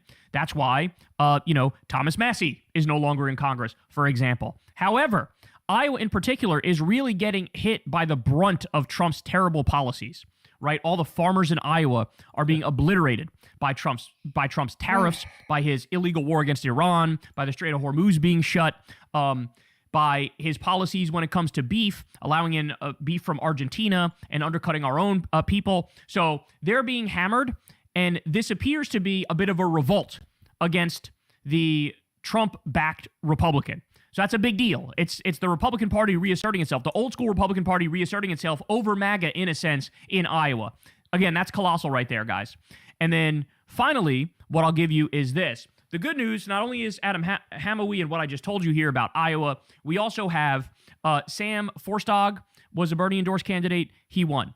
Randy Vajegas, Bernie-endorsed candidate. He won. As I said, Adam Hamawi, he won. Analilia Mejia in New Jersey as well, won. Jane Kim also won. She's California Insurance Commissioner. So you have win in Montana, some wins in California, some wins in New Jersey. So not all bad. Not all great for sure, but not all bad. Probably 50, the one that stings the most is either Shoykat or Tom Steyer at the moment. But again, it's not over with Steyer yet. Well, it's not looking good. But it's also not over. So we'll have to wait and see on that. But I wanted to give you guys some election updates before we jump into everything else. All right, now, let's get at it, bro. Let's get at it, because this stuff is wild. So yesterday, all fucking hell broke loose. We're going to get to that in a second. First, let me show you this. Trump continued to post over and over and over his Iran document of surrender fantasy. Okay? Posted it on May 18th, then again on May 26th, and then he just posted it again. So 3 times he posted the same fucking thing about if Iran surrenders and admits their navy is gone and resting at the bottom of the sea and their air force is no longer with us, and if the entire military walks out of Tehran, weapons dropped, hands held high, each shouting I surrender, while waving the representative white flag, and if their entire remaining leadership signs all necessary documents of surrender and admits their defeat to the great power and force of the magnificent USA, the failing New York Times, the Wall Street Journal, CNN, and all other members of the fake news media will headline that Iran had a masterful, brilliant victory. So this is him whining and crying and bitching and moaning about how the media doesn't give him credit for winning this amazing war. Now, we also have Trump is pushing Iran to make specific nuclear commitments in writing before we move forward with a preliminary agreement. In other words, Iran is saying, we're not going to talk about nuclear right now. You need to stop fucking blockading us, and you need to stop your illegal war against us. And only after you fucking pull out of this bitch will we even consider talking about nukes. Well, Trump's going, oh yeah? How about no? How about you actually agree to the nuclear stuff right now? So Trump is like trying to drive a hard line on this. Then we have this. Marco Rubio comes out and he's talking to Congress, and listen to what he has the nerve to say here. It's billions of dollars of reconstruction costs just to get to where they were 6 months ago. Mr. Rubio, you keep telling us how we're winning this war. The president keeps saying, well, the war's over completely annihilated. The war. Not kidding. All right, look at this. Iran's IRGC, in a new statement, confirms that tonight's engagement was a tit-for-tat escalation. So first, the U.S. struck a ship attempting to run the blockade. I'm going to show you that in a second, by the way. The IRGC responded by attacking a ship in the Strait of Hormuz. Then the U.S. bombed Keshem Island. Then the IRGC attacked Bahrain and Kuwait. Holy cow. So we attack them, they counterattack, bombs start flying all over the place, Iran starts hitting 3 different countries, U.S. bases and whatnot, in 3 different countries. Meanwhile, as I said in the morning, Marco Rubio's like, oh, the war's over. The war's over. So here we go. U.S. forces stopped a Botswana-flagged oil tanker heading toward Iran after it ignored warnings. We have the video of it. Take a look at this. They're attacking the ship here. Watch. That's crazy. There's the missile. There's the explosion. So the U.S. started yet again attacking this ship. So the IRGC comes out after they get hit, and they say, the era of the hit and run is over. Any foolishness will be met with a seismic, crushing, and decisive response that goes beyond established rules and boundaries. We will not hesitate to turn all aggressors' headquarters and interests in the region to ashes. Hello? So this is Iran saying very simply, we're not going to let you do any tiny little attacks here and there as you pretend like you're not violating our agreement. If you do something to us, we will hit you back even fucking harder. And that's exactly what happened. Midas Touch says, alert, reports of strikes, explosions, and or air defense activity now in Keshem Island, Iran, Kuwait, Bahrain, Erbil, Iraq.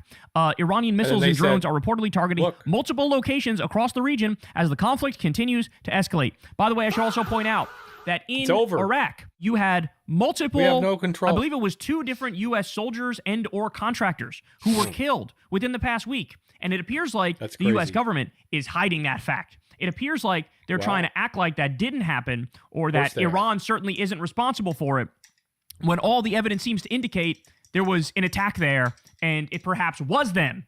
So the death toll is rising in this war as U.S. media is hiding it from us and the MAGA regime is hiding it from us. Okay, Iran targets U.S. bases in Kuwait in retaliation for U.S. strikes on Keshem Island. Additional reports of explosions in Iraq and Bahrain. Iran is heavily retaliating against Bahrain, Kuwait, and Iraq after U.S. attacks resumed. So we actually have video of this. It appears like the interceptor is in the sky here, and it may have worked, but obviously you see the massive explosion happening. Take a look. Holy shit. Look at that. Holy shit. Cow. Oh, Allah Akbar.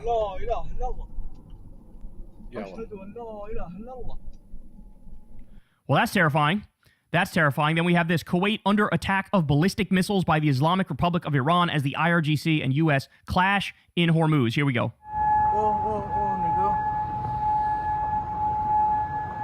You said the N-word. How dare he? So what I've seen to this point is that there were about 20 to 40 different missile attacks. It is unclear It is unclear how many of them actually hit their target, how many of them were intercepted. But guys, here's the point that most people are not going to talk about, but it's probably the most important point in this moment. Do you not understand what's going to happen in about 2 weeks if we don't get the fucking Strait of Hormuz open? Do people not get this? No. We are looking at the biggest supply shock for oil in history. Ever. In history. Worse than the 1970s, when we had a shortage, when we had to ration, when we had on certain days, if your license plate ends with an even number, you can get gas, and if it's other days, then you can get it if you have an odd number on the end of your license plate. Yep. We are looking at a situation like that. We're taking zero preventative measures when it comes to conserving gas. We're heading at 1,000 miles an hour right off a cliff. This is insane what we're witnessing here. And what we're going to see is oil and gas. According to oil executives, they've now come out and said, oil is definitely going to hit about $160 a barrel. And then soon after that, it'll be about $200 a barrel. And you're looking at a situation where like everybody has to work from home and the lifeblood of the economy is no longer there. And everything kind of grinds to a fucking halt. That's what we're looking at. And we've been understand something. The only reason things feel somewhat normal right now, although we do have very high gas prices, is because we're blowing through our strategic reserves. Right. Every day, we're blowing through our strategic reserves. And that's how they've been able to hold gas prices down to some extent. But we're going to run out of that soon. And we're about to hit fucking critical mass. And all the predictions as to what's going to happen in the future are predicated upon, for sure we'll have the Strait open by like early June. Well, it is early June now. It's not open. Yeah, and then June. It's like, okay, well, what then? Late June? Because there's no indication that we're close to an actual deal. And you can't trust Netanyahu, and you can't trust Trump, and they don't know whether they're coming or going, and we're ruled by a bunch of incompetent idiot baboons. And so it genuinely looks like we're, ushering in a new Great Depression and an economic collapse, all because a pedophile, rapist, war criminal, Alzheimer's having psychotic con man president doesn't know what he's doing, and he's crashing the ship into the rocks. Again, we've never seen anything like this before, and everybody's not fully understanding the gravity of the situation. It is wild to me that people just think, like, Trump thinks like we can live in this middle ground in perpetuity where the Strait of Hormuz is shut, but like he lies about it and pretends like it's open. They're lying and saying, we got 70 ships through. No, they didn't. Total fucking lie. But he feels like, we don't even need it. He said it before. He's like, we don't even need it. We don't even get oil through the Strait of Hormuz. That's not how it works, you fucking jackass. There's a global market. There's a global market. Everybody's affected by it, of course. But it starts with developing countries bear the brunt first, and eventually it spreads here, sort of like a COVID type situation. Remember, this is the same motherfucker that was like, COVID, it'll be gone in like a week or two. It'll be gone in like a week or two. And he was saying that shit as like it was ripping through the country, and hospitals were being overrun and people were dying left and right. He's doing the same thing now. Head in the sand, lying, pretending like there's not a crisis when there is a crisis. And now you have more fucking missiles in the air, more bombs dropping. We're further away from a deal than we've ever fucking been. There's no hope of getting a fucking deal because these people don't know what the fuck they're doing. Right. It is astonishing, man. It is absolutely astonishing. But we are in for trouble, bro. We are in for trouble. Because also, Lord knows what the fuck he's gonna do as soon as this crisis gets worse, as soon as the economy starts collapsing.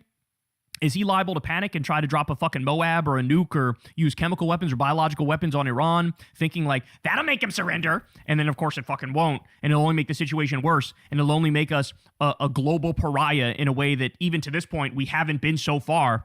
We are in just devastatingly scary territory now, and everybody needs to understand that. Hey, y'all, do me a favor and like and subscribe. It helps out big time in the algorithm.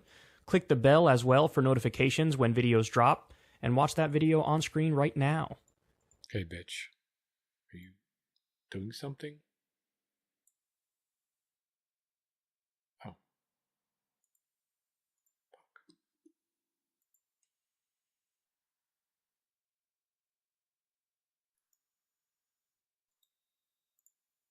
My C drive just ran out of space. Randomly. What happened? What do we got now? Okay, I'm trying to get you guys another video.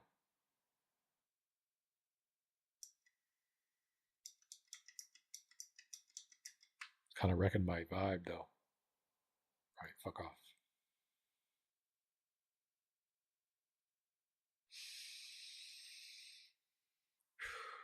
Okay. Close.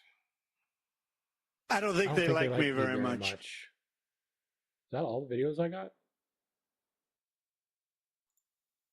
Yep. Okay. I guess it's time for marathon.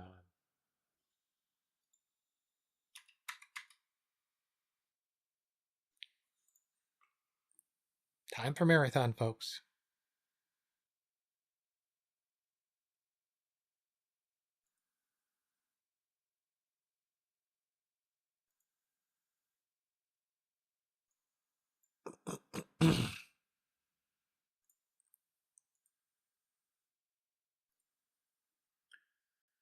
Dude.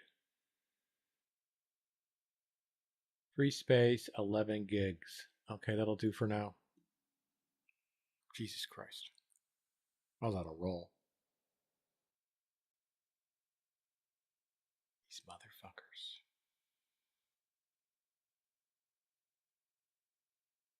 Gotta find another video.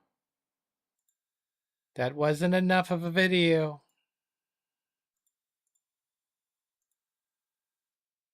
See if we can find out anything on Twitter. On Twatter. Oh.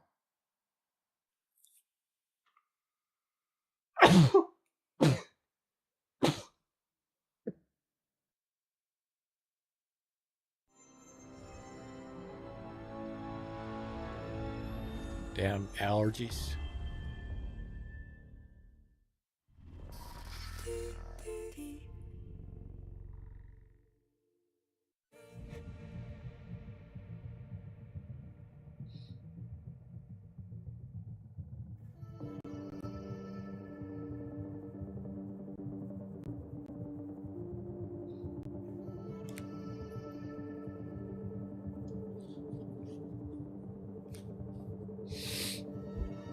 Oh.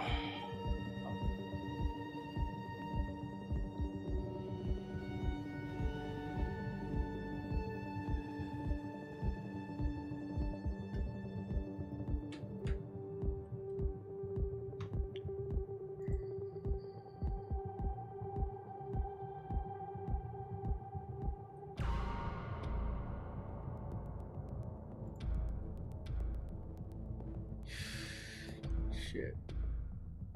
It crashed.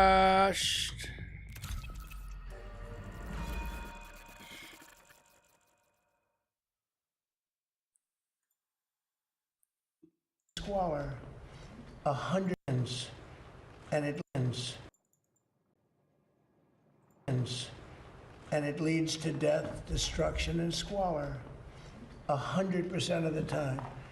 When I watch New York, and you know, I liked him very much. He stood right here, and he's been in the office a couple of times. The mayor of New York, I think he's a very nice person, and I don't know, he's a smart guy. I don't understand why he thinks it's okay for all these companies that pay hundreds of millions of dollars in taxes a year to leave. Because you're not going to have any tax base, and you're going to end up in hunger and squalor and death. The oldest lie. I would be better than him if I wanted to go that route. Ladies and gentlemen, you no longer pay rent. You no longer have to pay interest on your mortgage. Right. Woke Trump.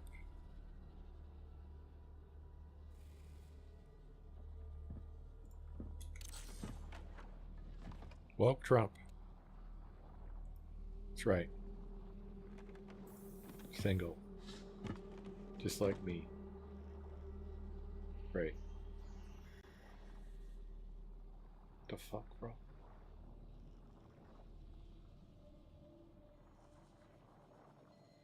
Had to restart it just to disable it. Yes. Hello? How you doing, sir? Did you need something? Did you need something? Jeez. He's getting so personal. Sex new bundles?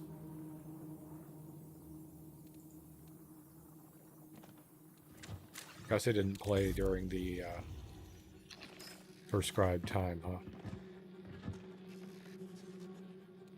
Outpost. Solo.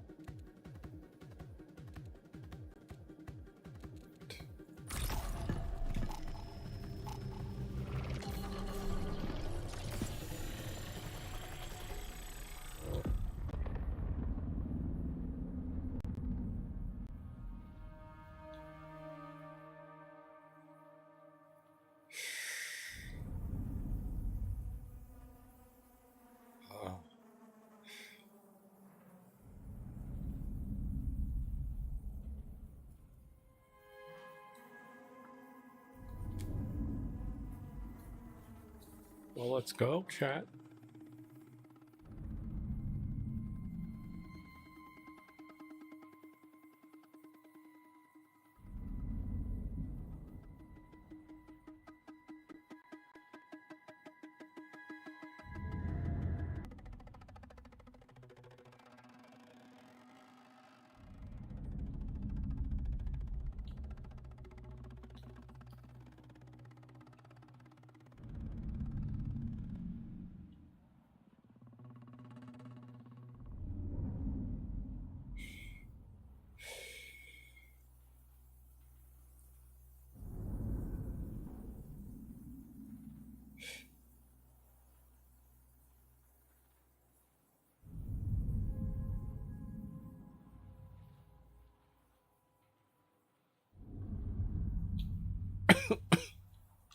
Damn, chat.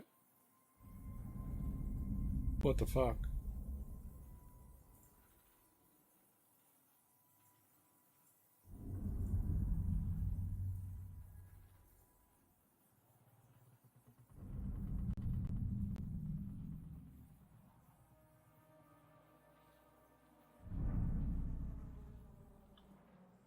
You can look at shit though while you're waiting.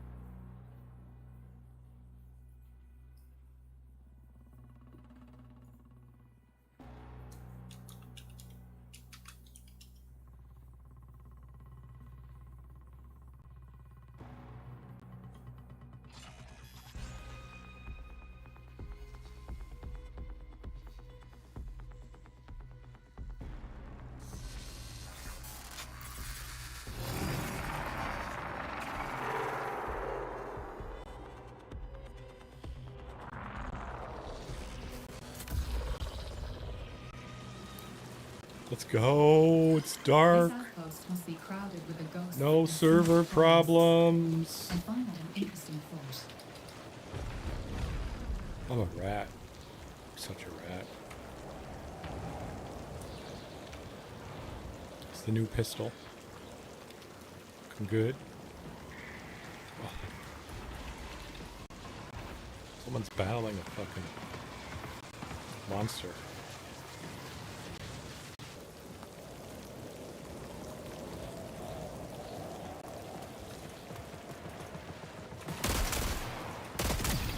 Oh shit, this is a beast.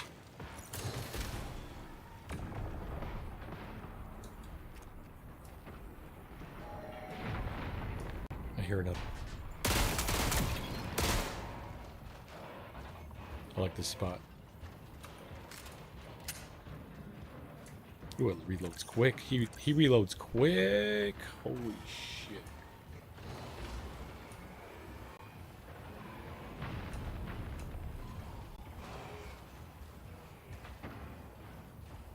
Okay.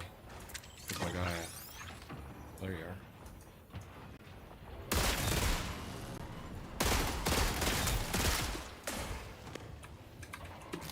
Come get me, bitch.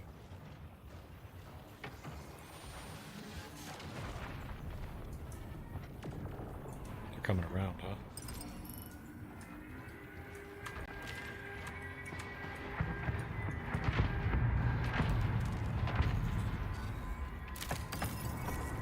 loot.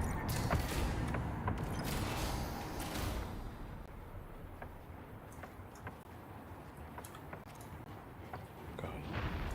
Put this down. Placing snare. Why am I getting 40 frames a second? Holy shit.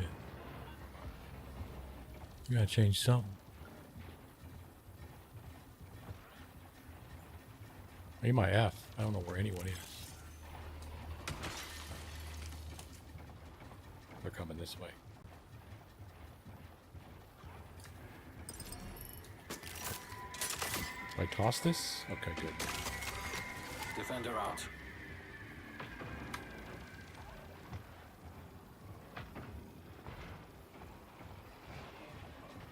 Okay, we got a V. Oh, they're fucking lined up, bitch. Come get me.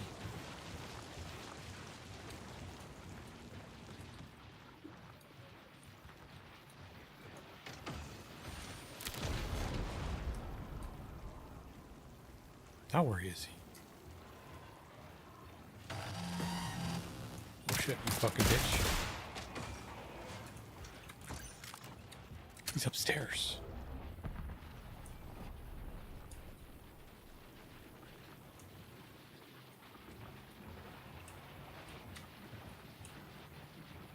What the fuck is that, dude?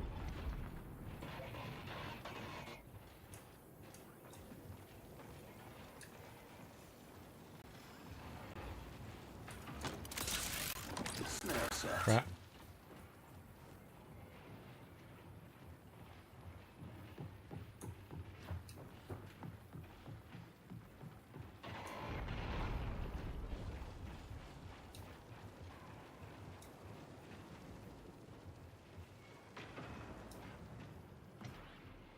Where'd he go?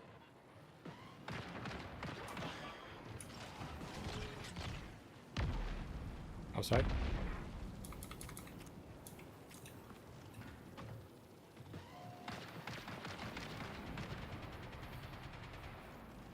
Can't play at 50 frames a second.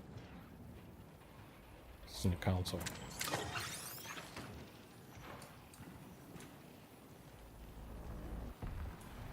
Where'd he go?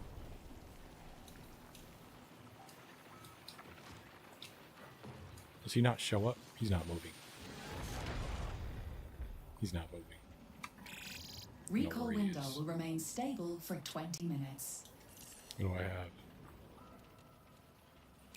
Dump this. Dropping ammo crate. Definitely need this.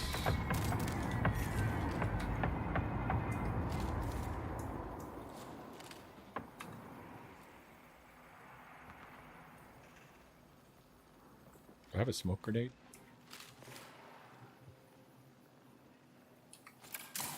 Smoke deployed.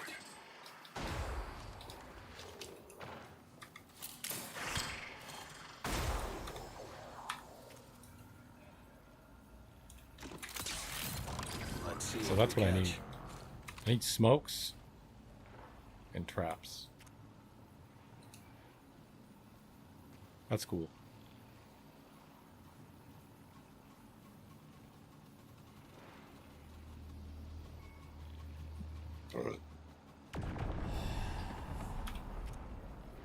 Come on, come on, come on, come on, come on. Shit. There's no one here.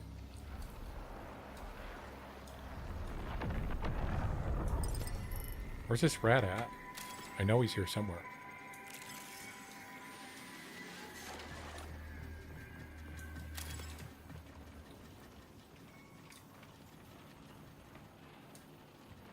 They just leave the building? Oh, there he is. He's on the roof.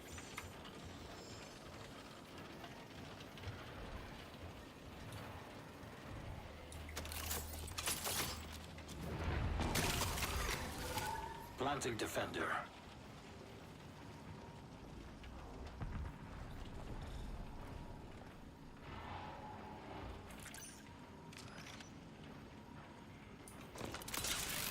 This'll slow them down.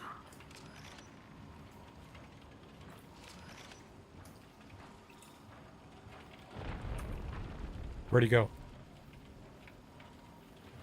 It's probably a fucking rook.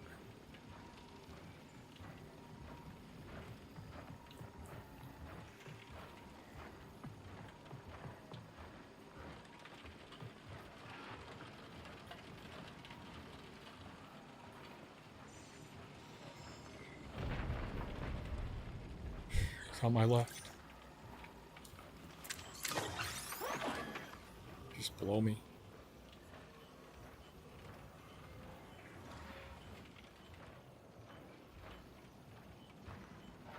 Hopefully it tells him he's getting scanned. Does it tell him?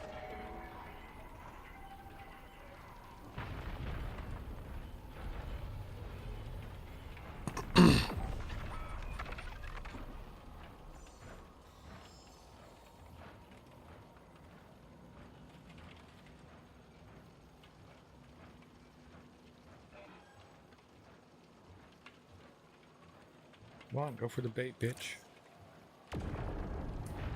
You have here. Setting snare.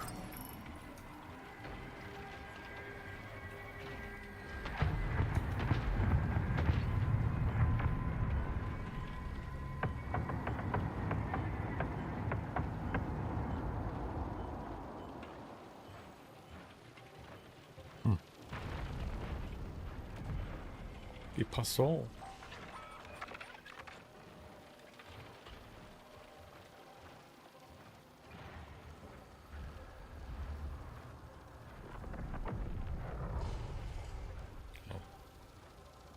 That's just a robot then. My left. It's coming around.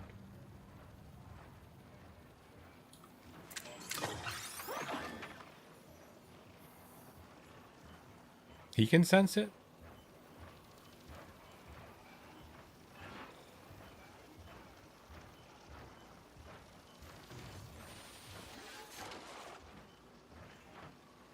Okay. How many can you have out? I wonder. Placing snare. 1, 2, 3. I can have 3 15 snares. minutes until signal loss. 15 minutes. Okay, where are we heading? Decon. What is this?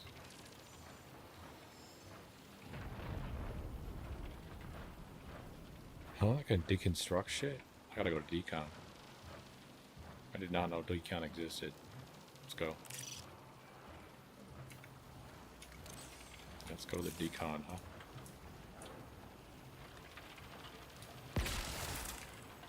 Oopsie. It's downstairs.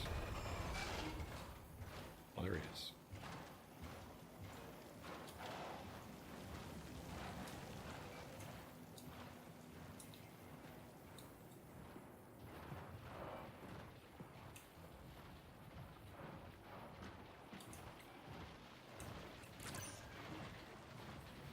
Lonnie in your smoke, bitch.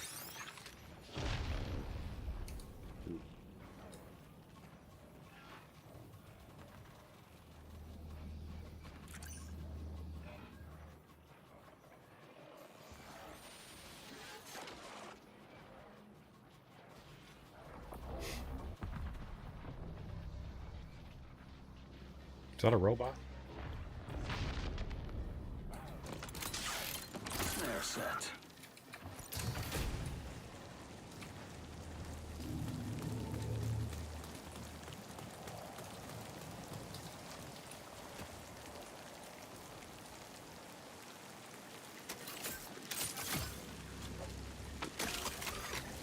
Defender system set.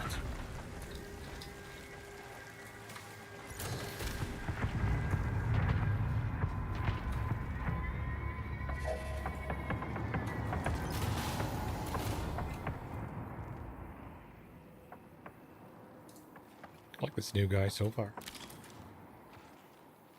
Very useful knowing where your opponents are.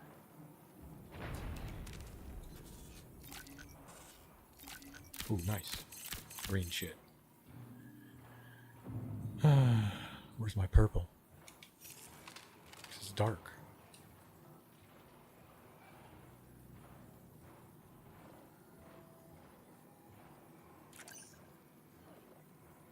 What is that?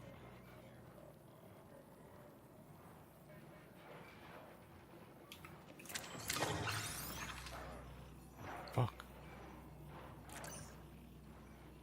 Oh, it's just that guy.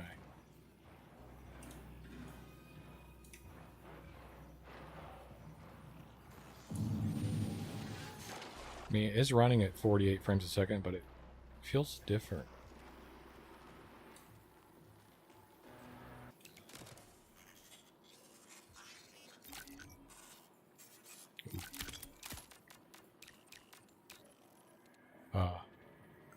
Wish I could just do that. Don't need that.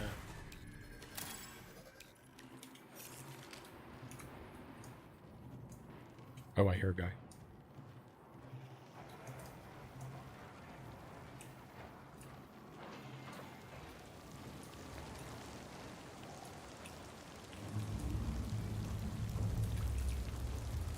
I'm good.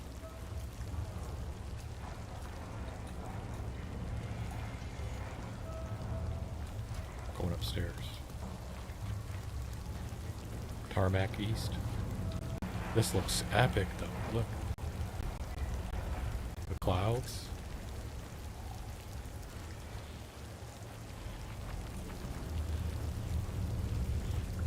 With the rain.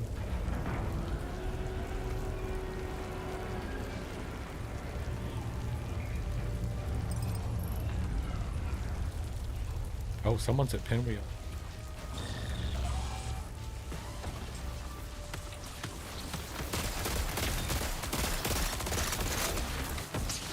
Oh God.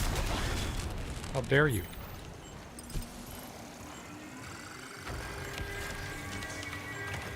Intentional, I know.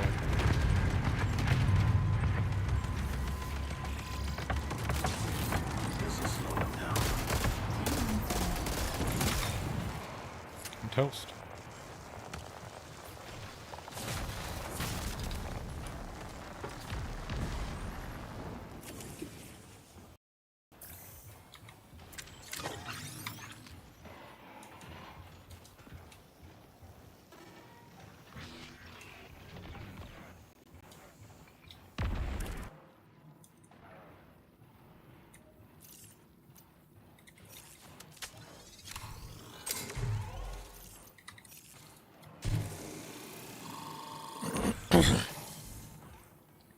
I want to do a deconstruct. Hello?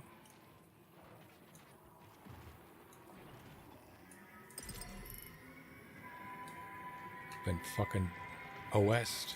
Do I have a fucking thing for that? I got nothing.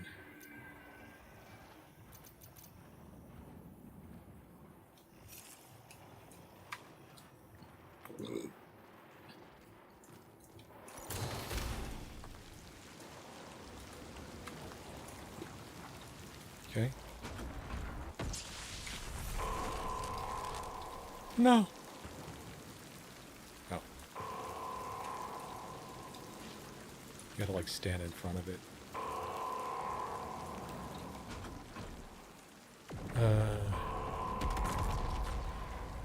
This.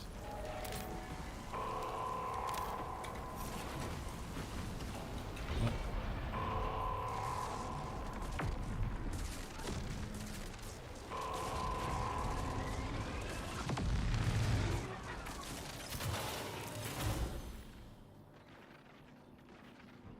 Did I just send loot in? Okay.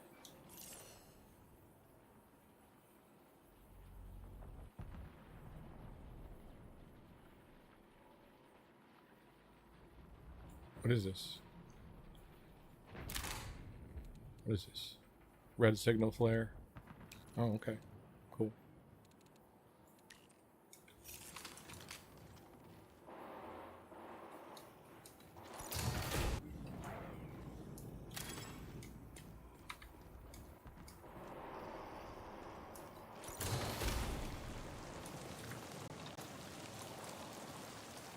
Yeah, I'm out.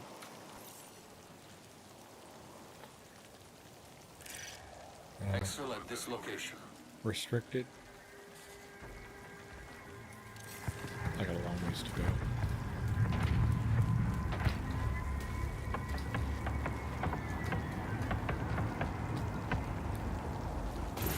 Hey!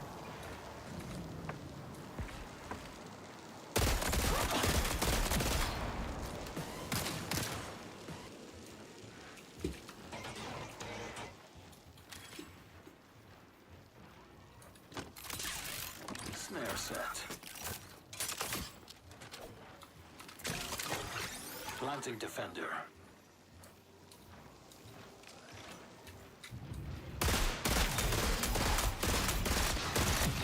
No, I like it. I love it. Oh my god.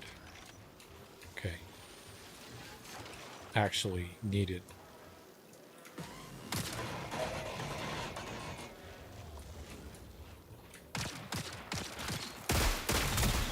Die, bitch.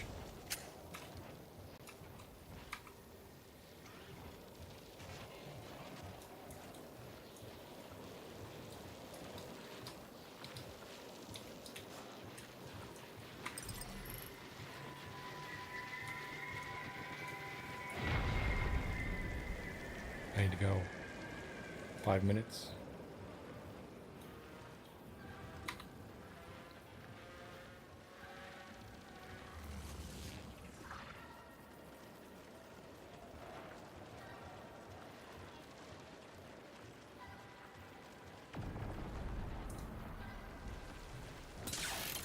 Let's see what we catch.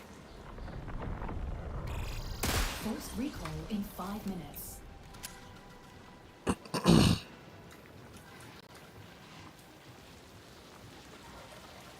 There you are, bitch.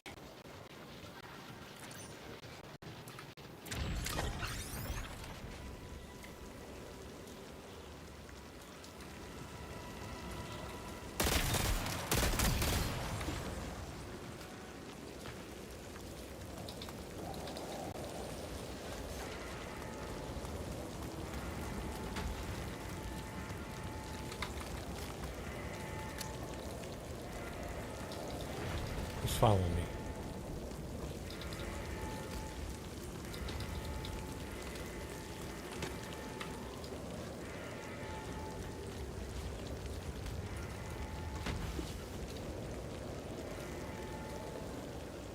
Anyone?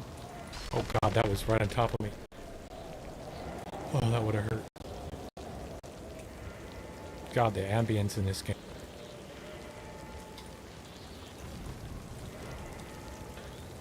People don't like this game. How do people enjoy games these days? I don't understand. People are so weird. I think it's all fake. All the hate. So fake. Tired of it. Don't play the game, shut up. But don't talk your friends out of playing it. Jesus Christ. Just because fucking Destiny 3, bitch. You're never going to get what you want now. Think the devs want to make the Destiny 3 now? For your dumb ass? Because you mad? I mean, it's like, Jesus. I'm dead.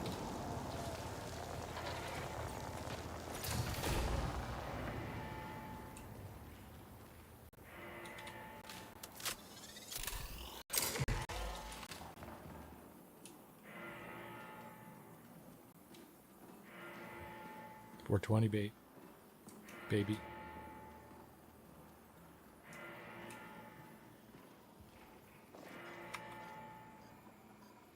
Gotta wait, bro. We got 2 minutes.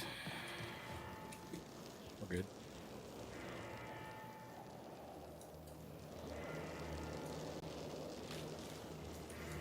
Guarded though, so let's kill him.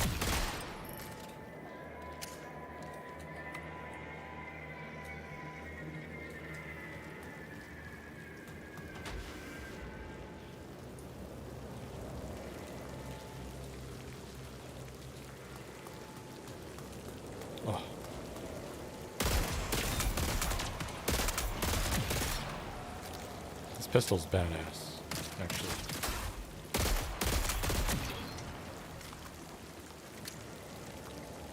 Got me fucking behind. Come on, dude. Pick this exfil so that no one else would be here.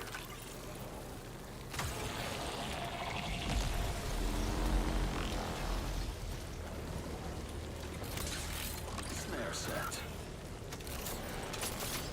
Connection collapse imminent. Exfil immediately.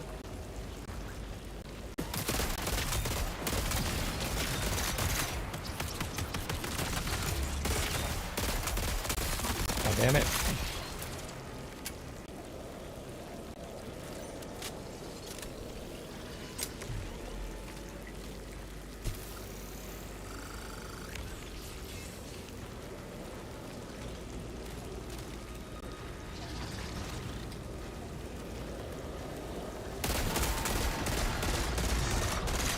Going for it.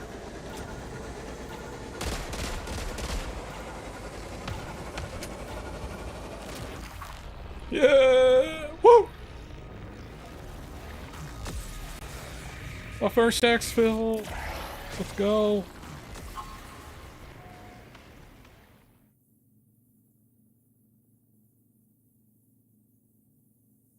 He was there. The other guy was there. Glad I didn't go out. There was a camper. Oh. My exfil, bitch. That gun is awesome.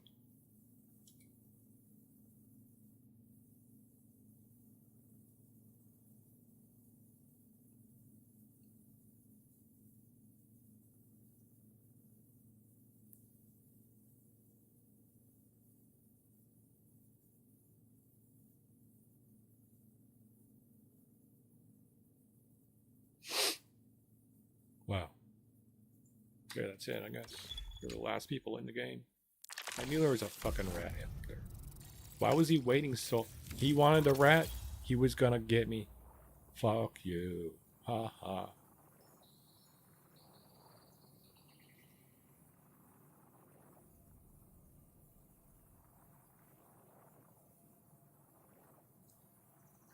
Alright. Well, shit.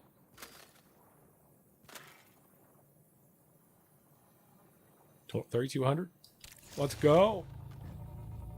Okay, I think I like this character. Especially for solos.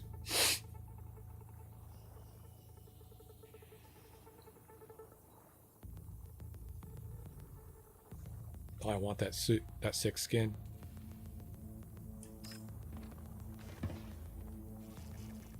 This is sick too.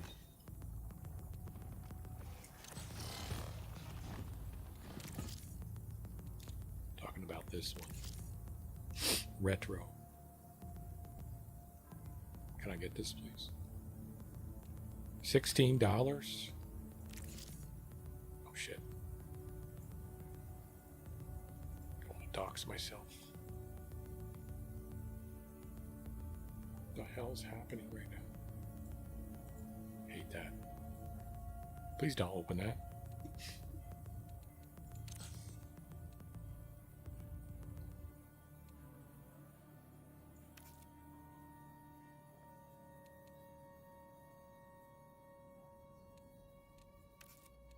Too bad I'm not a bigger fan of that gun, but it isn't a lot of free kits.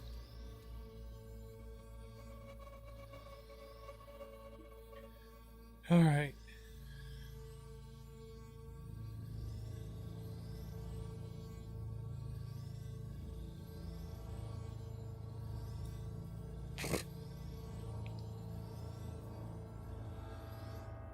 That was an empty lobby, though.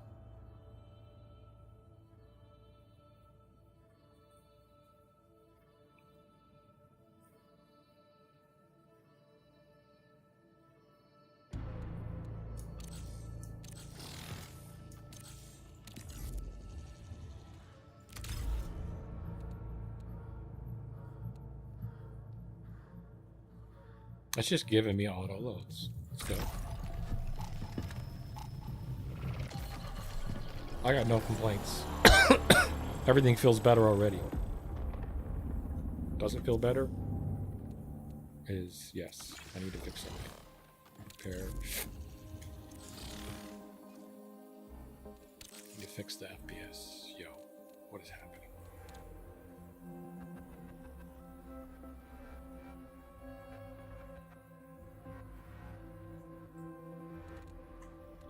DLSS.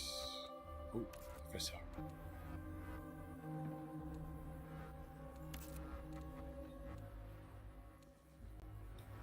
Oh.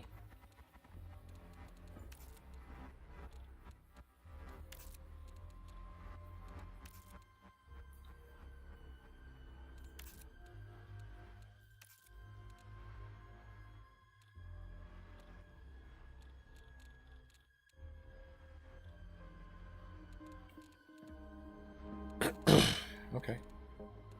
What does that do? Gives me 100.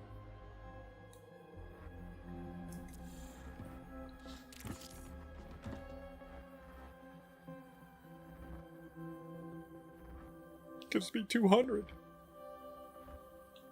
on the menu. Wish this game was that good.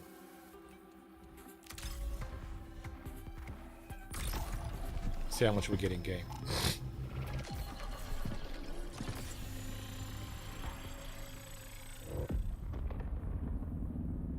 Factions. For upgrades, can't do anything about it.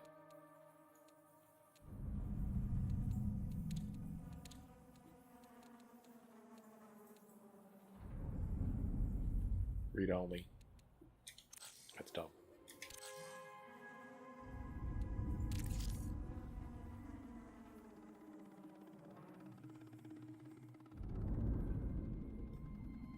Oh. I was actually doing something I was supposed to do.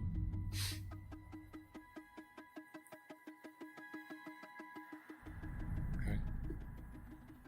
Deconstructed 1. Deliver salvage. That's what I'm doing.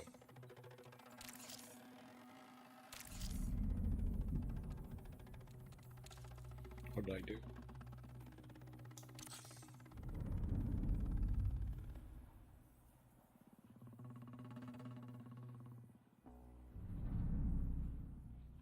Let's go, chat. Oh my god.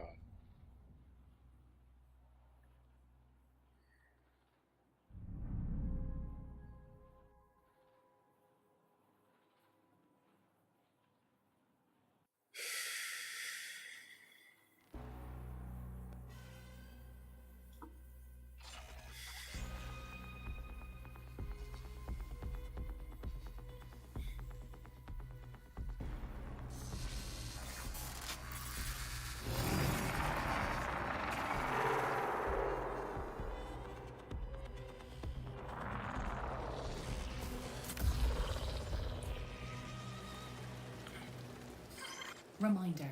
100. Your presence in the CETI system is a crime. Okay.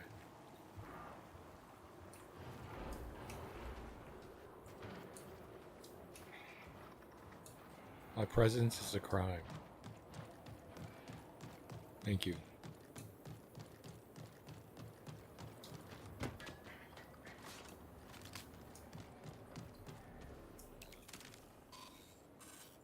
Oh, now it's 60 frames a second.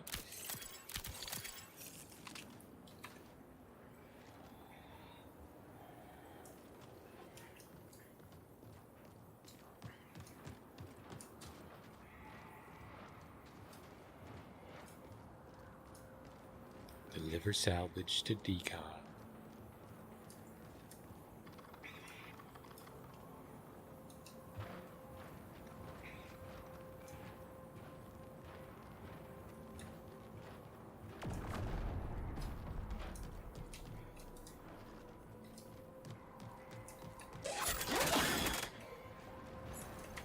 What was that? That was my favorite word.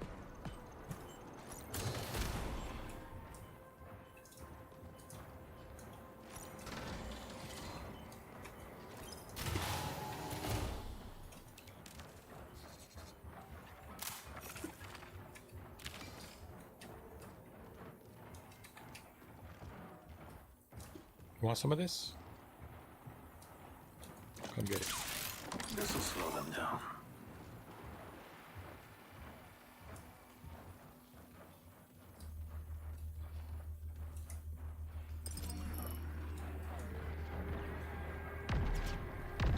These consoles look cool.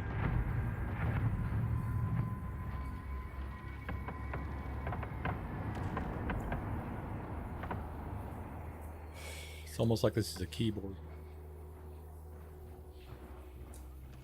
Not quite. I think I gotta fix one thing.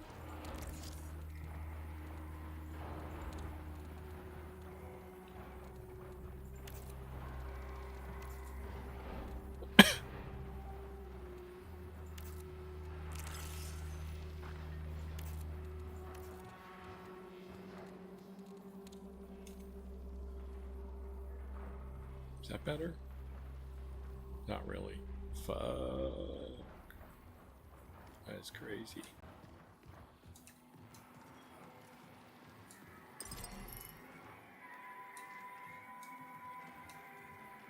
Does look good though.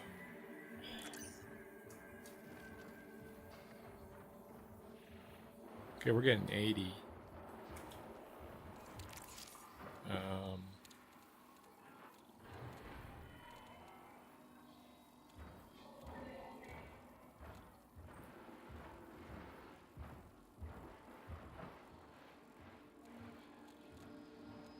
I mean, let's try this instead.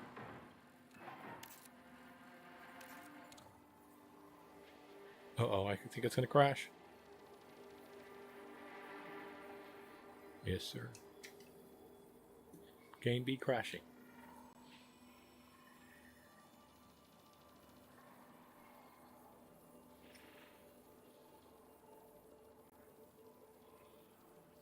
Right then.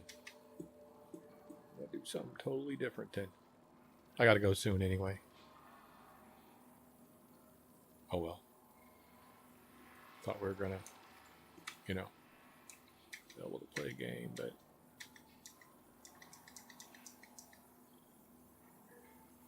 as soon as I go to change the settings, it crashes.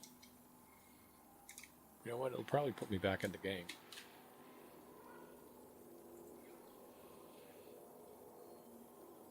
It'll probably put me back in.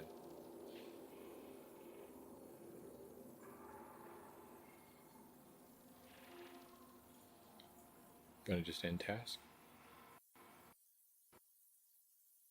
And then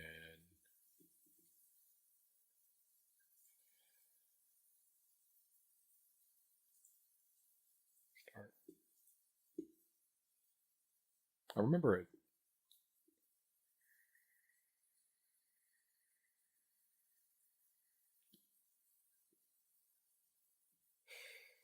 It used to start me in the beta.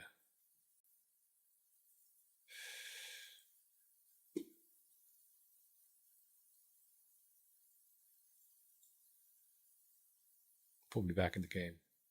That'd be nice. We shall see. Maybe we need to turn this off. That might help with the FPS.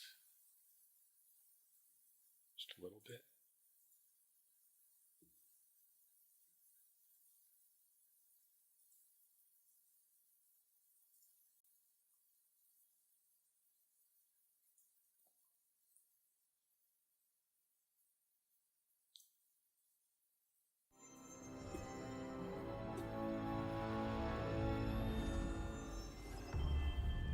That's right. Boom, boom, boom.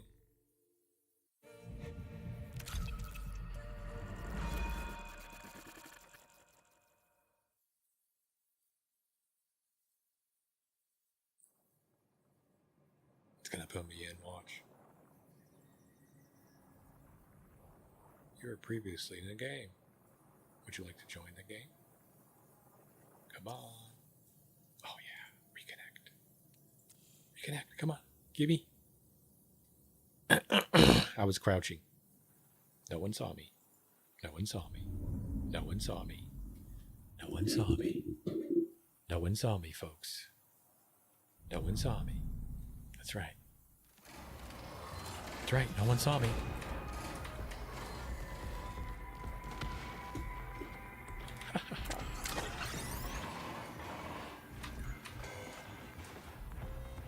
I gotta F this. Let's see what we catch. Oh! Thing eats them alive, dude.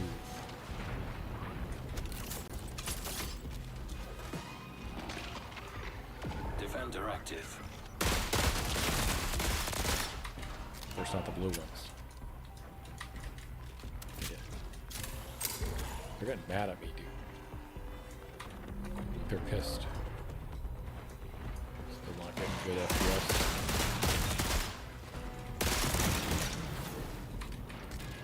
Fucking rook, what are you thinking?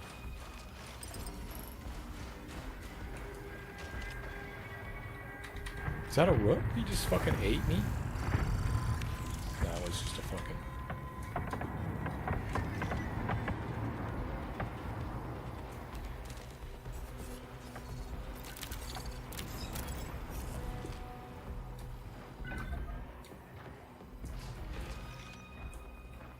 Fucking USC bay.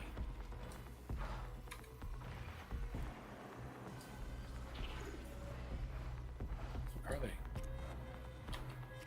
I thought that was a dumbass rook.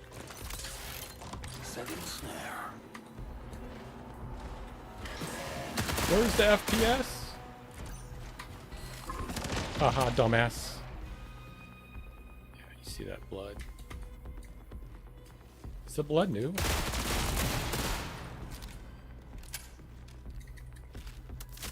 There's gotta be someone near. Where you at, bitch? Nope. Okay. Not moving.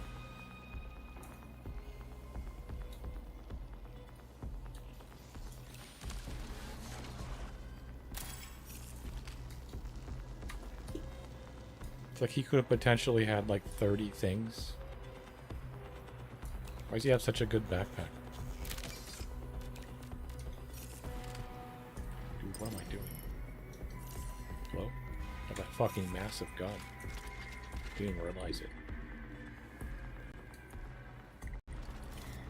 I didn't even know.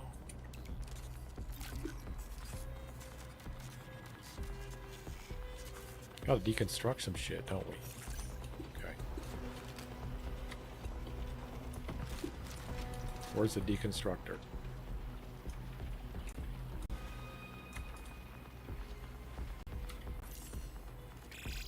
15 minutes until signal loss. Okay, we'll go there and then we'll go there. All right.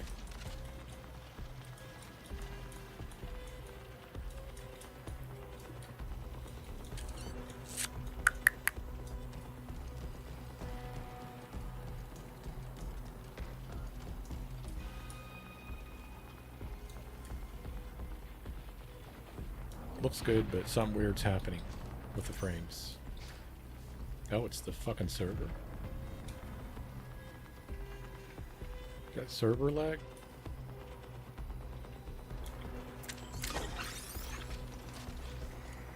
We have a shield?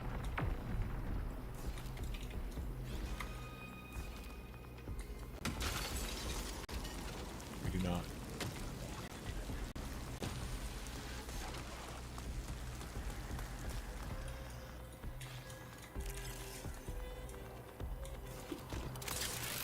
Snare set.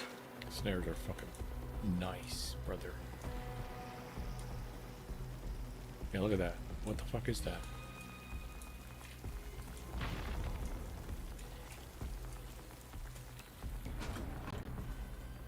Okay. Okay. Okay. Okay. Okay. Okay. And okay.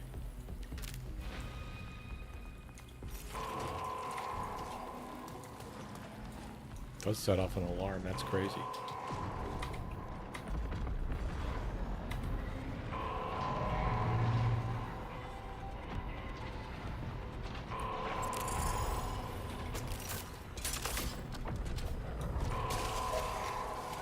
system set. I need a heal. I got nothing.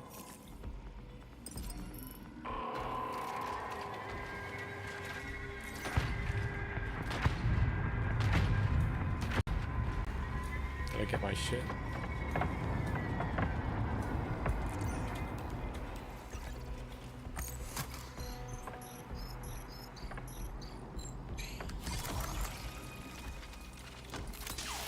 This'll slow them down.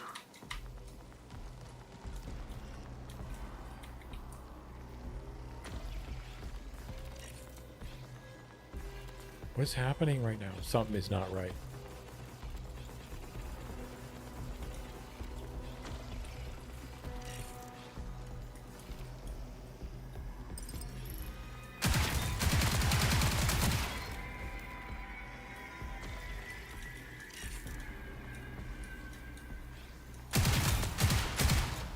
How come it's getting marked? How am I being?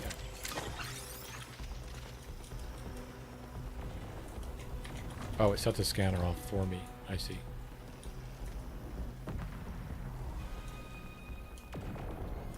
And what does that do? Forgot.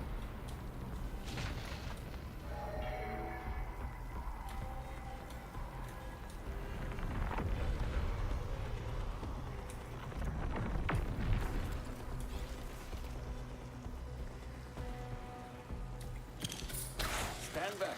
That's so sick.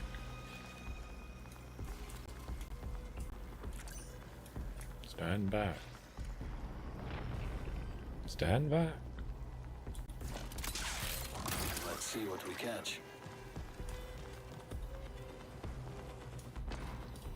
I didn't know.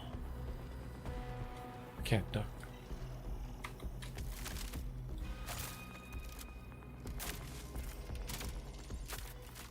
Like the way the gun's scope goes down like that.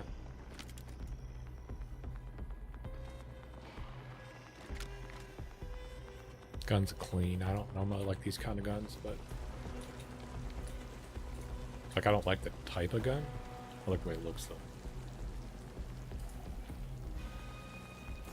What the fuck is happening?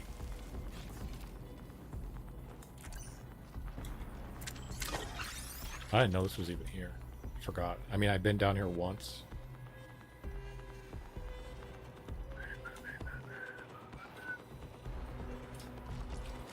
I think I died to a rook down there once. You have 10 minutes to exfil. Oh, it's not very good. But worth more than what I'm carrying, which is a fucking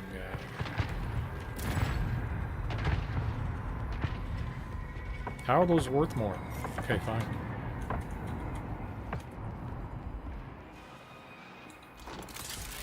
Setting snare. This is clean.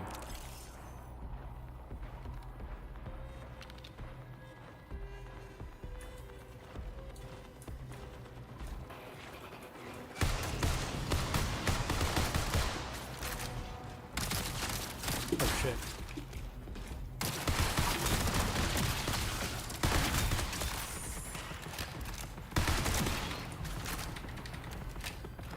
Gonna disappear, dude. We'll see blood. Forgot.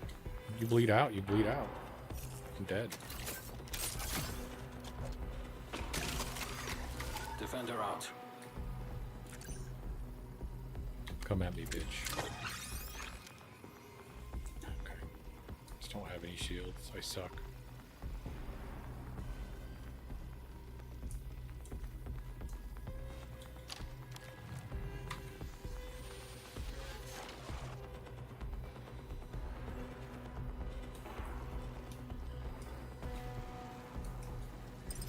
Something isn't right. What is happening?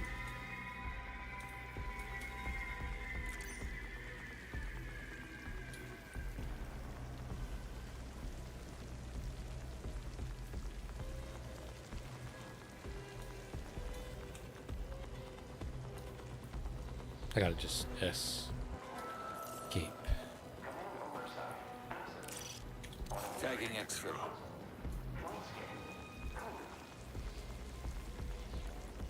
7 minutos. 7 minutos. Minutos.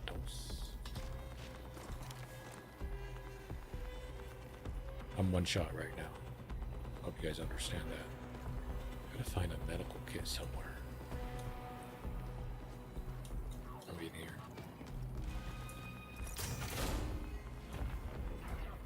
Oh, it's cool.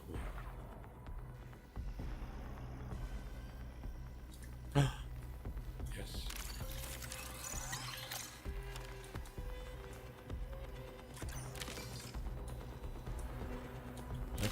Clarence? Clarence?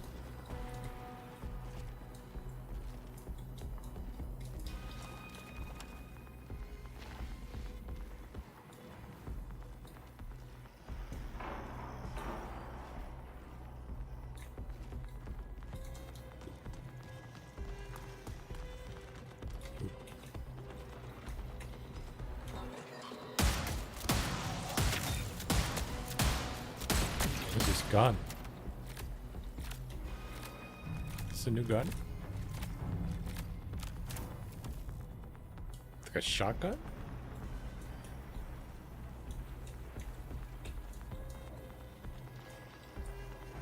Kick is insane.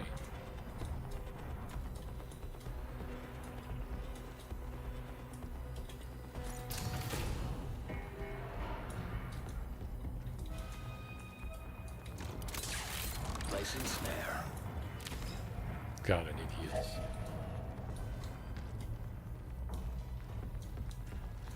Oh, here we go.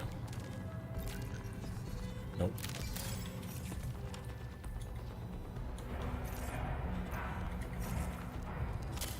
Give me the juice. I love the way he flicks it off with his wrist.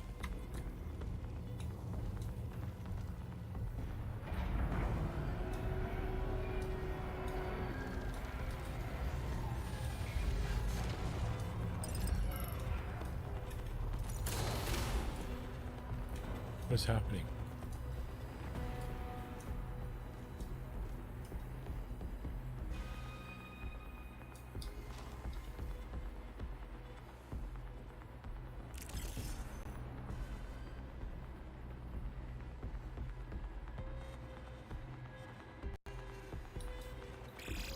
Five minutes until forced recall.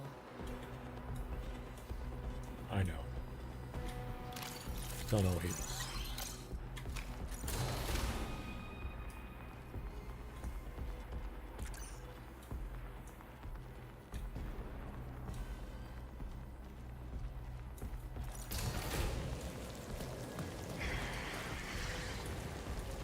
Birds. God damn it. It's not really that dark, dude. I'm one shot, so whatever.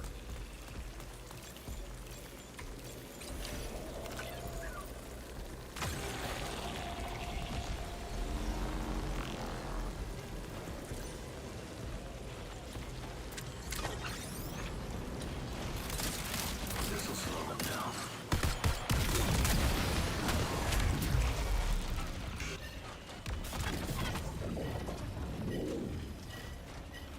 Ouch. That hurt. Fuck you, you fucking robot. Get wrecked. No, they're faster. No. No. No, fuck you, bitch. No.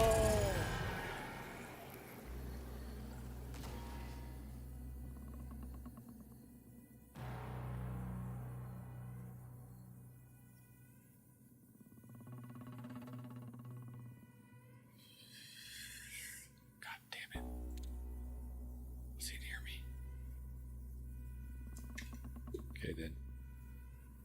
Well, that sucked.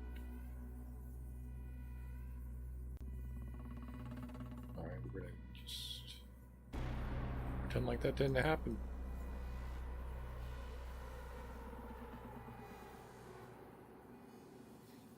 Wow.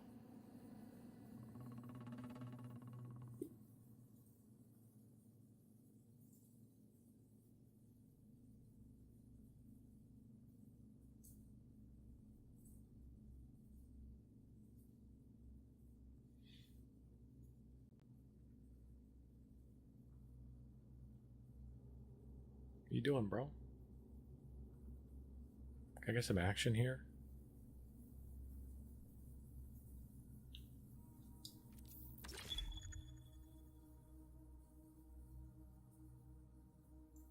Exhausted. Exhausted. That's right, mate.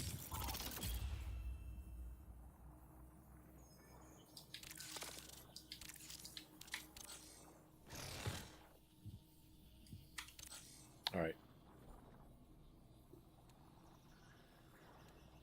Gots to go.